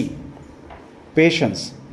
So ನಮ್ಮಲ್ಲಿ ಏನಾಗ್ತದೆ, ನಾವು ಬೇಗ ಪೇಷನ್ಸನ್ನು ಕಳ್ಕೊಂಡ್ಬಿಡ್ತೀವಿ. ನಾವು ಬಹಳ ಬೇಗ ನಾವು ತಾಳ್ಮೆಯನ್ನು ನಾವು ಕಳ್ಕೊತೀವಿ. ನಾವು ಸಿಡಿಮಿಡಿಗೊಳ್ತೀವಿ ಮಕ್ಕಳಿಗೆ. ಆಮೇಲೆ ನಿರೀಕ್ಷೆ ಇಟ್ಕೊತೀವಿ ನಾವು, ಮಕ್ಕಳು ಹೀಗೆ ಕಲಿಬೇಕು, ಇಷ್ಟೇ ಕಲಿಬೇಕು. ಆ ವಿಧಾನದಲ್ಲಿ ಕಲಿಕೆ ಸಾಗಲ್ಲ. ಮತ್ತು ಕಲಿಕೆಗೆ ನಾನು ಹೇಳಿದೆ, ಡೋಂಟ್ ಟೀಚ್ ಚಿಲ್ಡ್ರನ್ ಅಂತ ಹೇಳ್ತಾರೆ ಅಂತೇಳಿ. ಎಕ್ಸ್ಪ್ಲೋರೇಷನ್ ಆ್ಯಂಡ್ ಲರ್ನಿಂಗಿಗೆ ಅವಕಾಶವನ್ನು ಕೊಡಿ. ಕಲೀಲಿಕ್ಕೆ ಬೇಕಾದಂತಹ ಸನ್ನಿವೇಶ, ಶೋಧನೆಗೆ ಬೇಕಾದಂತಹ ಸನ್ನಿವೇಶವನ್ನು ಸೃಷ್ಟಿ ಮಾಡಿರಿ. ಇದನ್ನು ಮಾಡಬೇಡ್ರಿ, ಮಾರ್ಗದರ್ಶನ ಮಾಡಬೇಡ್ರಿ, ಕೇಳಿದ್ರೆ ಮಾಡಿರಿ. You have to teach children. When child asks you have to teach the children. Teach ಮಾಡಬೇಡ್ರಿ ಅಂತ ಹೇಳಲ್ಲ ಅವರು. ಸ್ವಲ್ಪ ನಮ್ಮ ಔಪಚಾರಿಕ ಚೌಕಟ್ಟಲ್ಲಿ ಕಷ್ಟ ಇರ್ಬೋದು. ಇದನ್ನು ನಾನು ಇಲ್ಲಿ ಹೇಳೋಂಥ ವಿಷಯಗಳ ಒಂದು ಸ್ಪಿರಿಟನ್ನು ನೀವು ಗ್ರಹಿಸಬೇಕು. ಆ ಸ್ಪಿರಿಟನ್ನು ಗ್ರಹಿಸಿ ನನ್ನ ತರಗತಿಯ ಬೋಧನೆಯಲ್ಲಿ ಏನೇನನ್ನ ಮಾರ್ಪಾಡುಗಳನ್ನು ನಾನು ಮಾಡ್ಕೋಬೇಕು ಅಂತ ನೀವು ನೋಡಬೇಕು. ಸರ್ ಕಲಿಸ್ಬಾರ್ದು ಅಂದರೆ ಹೆಂಗೆ ಸರ್ ಆಗಲ್ಲ ಇದು ಅಂತ, ಆ ಥರ ಅಲ್ಲ. ಈ ಕಲಿಕೆ ಮಕ್ಕಳು ಹೇಗೆ ಕಲಿತಾರೆ ಅನ್ನುವಂಥ ಚಿಂತನೆಗಳ ಒಂದು ತಿರುಳನ್ನು ತಗೊಂಡು ನಾನು ಹೇಗೆ ಕಲಿಸ್ತೀನಿ ಅಂತ ನೋಡಿ ಅದರಲ್ಲಿ ಬೇಕಾದಂಥ ಅಡ್ಜಸ್ಟ್ಮೆಂಟ್ಸನ್ನು ನಾನು, ಹೊಂದಾಣಿಕೆಗಳನ್ನು ನಾನು ಮಾಡ್ಕೋಬೇಕಾಗತ್ತೆ ಅನ್ನುವಂಥ. ಸೊ ನಮಗೆಲ್ಲ ಗೊತ್ತಿದೆ, ಕಲಿಯುವ ಶೈಲಿಗಳು ಬೇರೆ ಬೇರೆ ಇದ್ದಾವೆ. ಗೊತ್ತಾ ನಿಮಗೆ? Learning styles. There are different learning styles. ಕಲಿಯುವ ಶೈಲಿಗಳು ಯಾರು ಹೇಳಿ? ಗೊತ್ತಿದೆ? ಯಾರಾದರೂ ಗೊತ್ತಿಲ್ಲ? ಸೊ ಕೆಲವರು ದೃಶ್ಯ ಹೇಳಿ. ಅಲ್ಲಲ್ಲ, ಅದಲ್ಲ ಅಲ್ಲ. ಅಲ್ಲ ಅಂದರೆ ಕೆಲವರಲ್ಲಿ ಕೆಲವುದರ ಮೂಲಕ ಕಲಿಕೆ ಚೆನ್ನಾಗಾಗತ್ತೆ. ಹಾಂ, ಕೆಲವರು ಕೇಳಿಸ್ಕೊಂಡ್ರೆ ಚೆನ್ನಾಗಿ ಕಲಿತಾರೆ, ಕೆಲವರು ನೋಡಿದ್ರೆ ಚೆನ್ನಾಗಿ ಕಲಿತಾರೆ ಅಲ್ವಾ? ಸೊ ಅದಕ್ಕೆ ದೃಶ್ಯ ಕಲಿಕಾರ್ಥಿಗಳು ತೊಡಗಿಸ್ಕೊಳ್ಳೋದ್ರ ಮೂಲಕ ಕಲಿತಾರೆ. ಸೊ ಕಲಿಕೆಯ ವಿಧಾನಗಳು ಬಹಳಷ್ಟಿದೆ, ಒಂದು 8 ಹೇಳ್ತಾರೆ. ಪ್ರಮುಖವಾಗಿ 4 ಪಟ್ಟಿ ಮಾಡ್ಬೋದು ನಾವು. ದೃಶ್ಯ ಕಲಿಕಾರ್ಥಿಗಳು ಒಂದೇನೆಂದರೆ they are called visual learners. ಅವ್ರಿಗೆ ನೋಡಿದಾಗ ತಕ್ಷಣಕ್ಕೆ ನೆನಪಿನಲ್ಲಿ ಚೆನ್ನಾಗಿರುತ್ತೆ, ಕಲಿಕೆ ಚೆನ್ನಾಗಾಗತ್ತೆ. ದೃಶ್ಯ, ವಿಜುವಲ್. ಇನ್ನು ಕೆಲವರಿಗೆ ಕೇಳಿಸ್ಕೊಂಡ್ರೆ ಸಾಕು, ನೋಡೋದಕ್ಕಿಂತ ಕೇಳಿಸ್ಕೊಂಡ್ರೆ ಚೆನ್ನಾಗೆ. ಪದಗಳಲ್ಲಿ ಶಾಬ್ದಿಕವಾಗಿ ಕವಿಗಳೆಲ್ಲ ಆಗೋರು ಅವರೇನೆ. ಯಾರು? ಶಾಬ್ದಿಕವಾಗಿ ಚೆನ್ನಾಗಿರೋಂಥವ್ರು ಅವರೇನೆ. ಶ್ರಾವ್ಯ.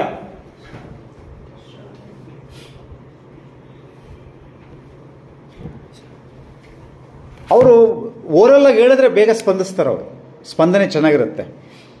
ಕೆಲವ್ರಿಗೆ ಟ್ಯಾಕ್ಟೈಲ್, ಮುಟ್ಟಿ ಸ್ಪರ್ಶ ಮಾಡಿ ನೋಡಿ ತೊಡಗಿಸ್ಕೊಂಡು ಆ ಎಕ್ಸ್ಪರಿಮೆಂಟ್ ಮಾಡಿ ಹೇಳಿ ಮುಟ್ಟಿ ನೋಡಿ ಮಾಡಿ ಬಿಡಿಸಿ ನೋಡಿದ್ರೆ ಮಾತ್ರ ಕಲಿತಾರೆ. ಅದು ಸ್ಪರ್ಶ. ಟ್ಯಾಕ್ಟೈಲ್ ಅಂತೀವಿ ನಾವು. ಸೊ ಇನ್ನೂ ಕೆಲವರು ಏನು ಅಂದರೆ ಸ್ನಾಯು ಸಂವೇದಿ, ಕೈನೆಸ್ಥೆಟಿಕ್ ಅಂತೀವಿ ನಾವು. ಅದಕ್ಕೊಂದು ಪದ ಸ್ನಾಯು ಸಂವೇದಿ ಅಂತಾರೆ, ಅದು ಸ್ವಲ್ಪ ಬೇರೆ ಬೇರೆ ಥರನೂ ಟ್ರಾನ್ಸ್ಲೇಟ್ ಮಾಡ್ತಾರೆ. ಸೊ ಇಲ್ಲಿ ಕೈನೆಸ್ಥೆಟಿಕ್ ಅಂದರೆ ತಮ್ಮ ಮಸಲ್ಸನ್ನು, ತಮ್ಮ ಇದನ್ನು ಬಳಸಿ ಮಾಡಿಬಿಟ್ಟು ಕಲಿಯುವಂಥ ವಿಧಾನ. ಸೊ ನಾವುಗಳು ಸಹ ಇವುಗಳಲ್ಲಿ ಯಾವುದೋ ಒಂದರಲ್ಲಿ ಹೆಚ್ಚು ಕಲಿಕೆ ಒಂದರಲ್ಲಾಗುತ್ತೆ, ಇನ್ನು ಕೆಲವರಲ್ಲಿ ಕಮ್ಮಿ ಆಗುತ್ತೆ. ಕೇಳಿಸ್ಕೊಂಡ್ರೆ ಜಾಸ್ತಿ ಕಲಿಕೆ ಆಗುತ್ತೆ, ನನಗೆ ಬೇಗ ಕಲಿಕೆ ಆಗುತ್ತೆ, ನೋಡಿದ್ರೆ ಸ್ವಲ್ಪ ಕಮ್ಮಿ ಆಗುತ್ತೆ. ಆ ಥರ ಮಕ್ಕಳಲ್ಲಿ ಒಂದೊಂದು ಮಗುನೂ ಸಹ ಬೇರೆ ಬೇರೆ ಕಲಿಕೆಯ ಶೈಲಿ ಇರುತ್ತೆ. ಮಗುವಿಗೆ ಕಲಿಯುವ ಒಂದು ಶೈಲಿ, learning style. Each child is having his or her own style of learning. So ಹಾಗಿದ್ದಾಗ ಒಂದು ತರಗತಿಯಲ್ಲಿ ಬಹಳಷ್ಟು ಮಕ್ಕಳಿದ್ದಾಗ ಬೇರೆ ಬೇರೆ ಬೇರೆ ಬೇರೆ ಕಲಿಕೆಯ ಶೈಲಿ ಇದ್ದಾಗ ಹೇಗೆ ಕಲಿಸೋದು ಸರ್? ಕಷ್ಟ ಆಗುತ್ತಲ್ವಾ? ಸೊ ಅದಕ್ಕೆ ಯೂಶ್ವಲ್ ಆಗಿ ಏನು ಮಾಡಬೇಕು ಅಂದರೆ combination of methods, combination of ಸ್ಟೈಲ್ಸನ್ನು ನಾವು ಮಾಡಬೇಕು. 1 ಅಥವಾ 2 ಸೇರಿಸಿ, ಕೆಲವು ಸಾರಿ ದೃಶ್ಯ, ಕೆಲವು ಸಾರಿ ಶ್ರವ್ಯ. ನಮ್ಮ ಕಲಿಸುವ ವಿಧಾನದಲ್ಲಿ ಇವುಗಳು ಒಳಗೊಳ್ಳುವಂತೆ ಮಾಡಬೇಕು. ಇವುಗಳು ಬರೀ ಶ್ರವ್ಯ ಆಗಲ್ಲ. ನಾನು ಪಾಠ ಮಾಡ್ತೀನಿ, ಬರೀ ಅವರು ಕೇಳಿಸ್ಕೊಂಡ್ರೆ ಕಲಿತಾರೆ, ಇಲ್ಲ. ಎಷ್ಟೋ ಮಕ್ಕಳಿಗೆ ಅದು ಆಗಲ್ಲ. ನೋಡಬೇಕಾಗತ್ತೆ, ಅವ್ರಿಗೆ ಮಾಡಬೇಕಾಗತ್ತೆ ಎಕ್ಸ್ಪೆರಿಮೆಂಟನ್ನು, ಅಥವಾ ಸ್ನಾಯು ಸಂವೇದ ಅನುಭವ ಅವರೇ ತೊಡಗಿಸ್ಕೋಬೇಕಾಗತ್ತೆ, ಅವರೇ ಮಾಡಬೇಕಾಗತ್ತೆ. ಸೊ ಅದರಿಂದ 1 or 2 ಸ್ಟೈಲ್ಸನ್ನು ಕಂಬೈನ್ ಮಾಡಿ ನಾವು ಅದನ್ನು ಹೇಳೋವಂಥದ್ದು. ಕಲಿಕೆಯ ವಿಧಾನಗಳು ಬೇರೆ, ಇದು ಶೈಲಿ. ಇದು ಕಲಿಸುವ ವಿಧಾನಗಳು ಬೇರೆ ಇದೆ. ಕಲಿಸುವ ಅಥವಾ ಕಲಿಕೆಯ ವಿಧಾನ ಒಂದು ನೇರ ವಿಧಾನ. ನೇರ ವಿಧಾನ ಅಂದರೆ ಡೈರೆಕ್ಟ್ ಇನ್ಸ್ಟ್ರಕ್ಷನ್. ನಾವು ಮಾಡ್ತೀವಲ್ಲ, ಇದೇ ಜಾಸ್ತಿ ಮಾಡೋದು ನಾವು. Direct instruction. ನಾನು ಟೀಚರು, ಸ್ಟೂಡೆಂಟ್ಸು, ನಾನು ಕೊಡುವವನು, ಅವರು ಪಡೆಯುವವರು. ಯಾರು? ವಿದ್ಯಾರ್ಥಿಗಳು. ನಾನು ಶಿಕ್ಷಕ, ಅವರು ವಿದ್ಯಾರ್ಥಿಗಳು. ನಾನು ಕಲಿಸುವವನು, ಅವರು ಕಲಿಯುವವರು. ಸೊ ಹೆಂಗೆ ಅಂದರೆ ಇಲ್ಲಿಂದ ನನ್ನ ತಲೆ ಒಳಗಿಂದ ಎಲ್ಲ ವಿಷಯ ಎಲ್ಲರ ತಲೆ ಒಳಗಡೆ ನಾನು ಪಾಠ ಮಾಡಿದ್ರೆ ಹೋಗ್ಬಿಡುತ್ತೆ.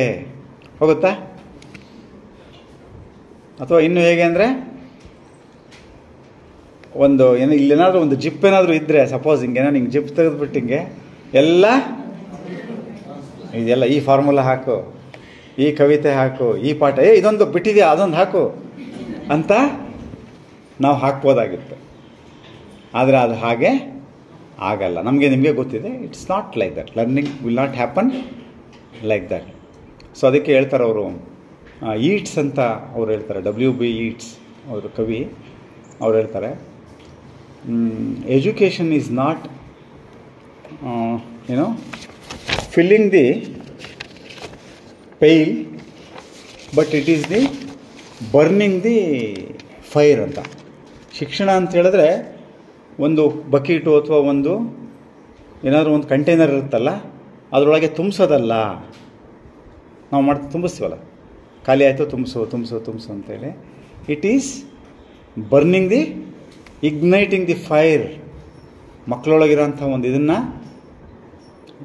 ಒಂದು ಜ್ಯೋತಿಯನ್ನು, ಅದನ್ನು ಒಂದು ಒತ್ಸುವಂಥದ್ದು, ಅವರೊಂದು ಕುತೂಹಲವನ್ನು, ಅವರಲ್ಲಿ ಒಂದು ಜ್ಞಾನದ ಕಿಡಿಯನ್ನು ಹೊತ್ತಿಸುವಂಥದ್ದು ಅದು ಅಂತವರು ಹೇಳ್ತಾರೆ. ಯಾರು? ಈಟ್ಸ್. ಸೊ ಆ ಥರ ನಾವು ನೇರ ವಿಧಾನದಲ್ಲಿ ಅದು ಎಷ್ಟು ಹೆಚ್ಚು ನಾವು ಅದನ್ನು ಹೆಚ್ಚಿಗೆ ಕಲಿಸೋದಲಿಕ್ಕೆ ಆಗಲ್ಲ. ಎರಡನೇದು ಅನ್ವೇಷಣಾ ವಿಧಾನ, ಡಿಸ್ಕವರಿ. ಅನ್ವೇಷಣಾ ವಿಧಾನ, ಡಿಸ್ಕವರಿ ಅಂತ ಹೇಳಿದ್ರೆ, ಸರ್ ಡಿಸ್ಕವರಿ ಮಾಡ್ಲಿಕ್ಕೆ ಆಗತ್ತಾ ಮಕ್ಕಳಿಗೆ? ಅವ್ರಿಗೆ ಸರ್ ಅವ್ರು ಎಲ್ಲಿ ಆಗತ್ತೆ ಸರ್ ಅಂತ. ಇವತ್ತೆಲ್ಲ ಸೈಂಟಿಸ್ಟ್ಗಳು ಯಾರ್ಯಾರು ಡಿಸ್ಕವರಿ ಮಾಡಿದಾರೋ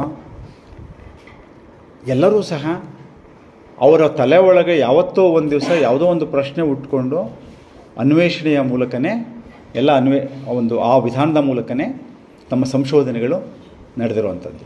ಶಿಕ್ಷಕರಲ್ಲಿ ಇದರಲ್ಲೇನು ಅಂದರೆ, ಮಕ್ಕಳು ಯಾವ ಪರಿಶೋಧನೆಯನ್ನು ಮಾಡಬೇಕು ಅನ್ನುವಂಥ ಒಂದು ವಿಚಾರದ ಬಗ್ಗೆ ಅವರು ಫೆಸಿಲಿಟೇಟ್ ಮಾಡ್ತಾರೆ. ಇಲ್ಲಿ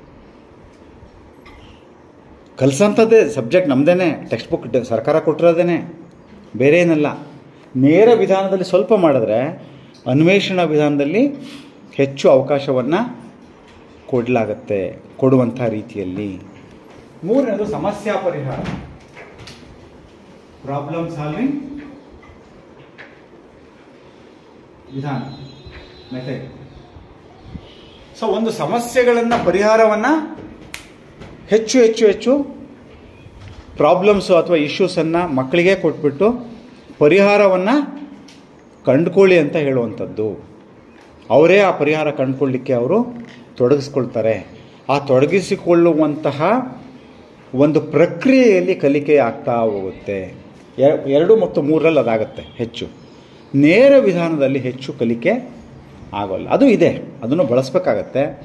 ಆದರೆ ನಾವು ಇದರಲ್ಲಿ ಕಾಂಬಿನೇಷನ್ ಆಫ್ ಮೆಥಡ್ಸ್, ನೇರ ವಿಧಾನ ಸ್ವಲ್ಪ ಬಳಸಿದರೆ ಅನ್ವೇಷಣಾ ವಿಧಾನ ಸ್ವಲ್ಪ ಜಾಸ್ತಿ ಬಳಸಬೇಕು. ನೇರ ವಿಧಾನ ಜೊತೆಗೆ ಸಮಸ್ಯೆ ಪರಿಹಾರ ವಿಧಾನವನ್ನು ಬಳಸಬೇಕು. ಬರೀ ನೇರ ವಿಧಾನವನ್ನು ಬಳಸ್ತೀವಿ ಅಂದರೆ ಕಲಿಕೆ ಸಾಧ್ಯ ಆಗಲ್ಲ. ಯಾಕಂದರೆ ಮಕ್ಕಳು ಕಲಿಯುವ ವಿಧಾನಕ್ಕೆ ವಿರುದ್ಧವಾಗಿದೆ ಇದು. ಯಾವುದು? ನಾವೇನು ಚರ್ಚೆ ಮಾಡೋದಲ್ಲ. ಮಕ್ಕಳು ಮಾಡ್ತಾನೆ ಕಲಿತಾರೆ. ಅವರು ಫಸ್ಟ್ ಮಾಡಿಬಿಟ್ಟು ಆಮೇಲೆ ಕಲಿತಾರೆ. ತಪ್ಪು ಮಾಡ್ತಾರೆ, ಕಲಿತಾ ಹೋಗ್ತಾರೆ. ಅದಕ್ಕೇನು ಅಂತಾರೆ ಅಂದರೆ, ಅವರು ತಪ್ಪು ಮಾಡ್ತಾ ಕಲಿಯೋದಕ್ಕೆ ಒಂದು ಒಳ್ಳೆ ವರ್ಡನ್ನು ಅವ್ರು ಹೇಳ್ತಾರೆ, ಸಕ್ಸೆಸಿವ್ ಟ್ರಯಲ್ ಆ್ಯಂಡ್ ಎರರ್ ಅಂತಾರೆ. ಬಟ್ ಅದಕ್ಕೊಂದು ಒಳ್ಳೆ ವರ್ಡ್ ಹೇಳಿದ್ದಾರೆ, ಟೆಕ್ನಿಕಲ್ ಟರ್ಮನ್ನು ಹೇಳ್ತಾರೆ ಅವರು, ಸಕ್ಸೆಸಿವ್ ಅಪ್ರಾಕ್ಸಿಮೇಷನ್ ಅಂತಾರೆ ಅವರು. It's a very great word, successive. ಕನ್ನಡದಲ್ಲಿ ನನಗೆ ಗೊತ್ತಿಲ್ಲ ಅದು. Successive approximation.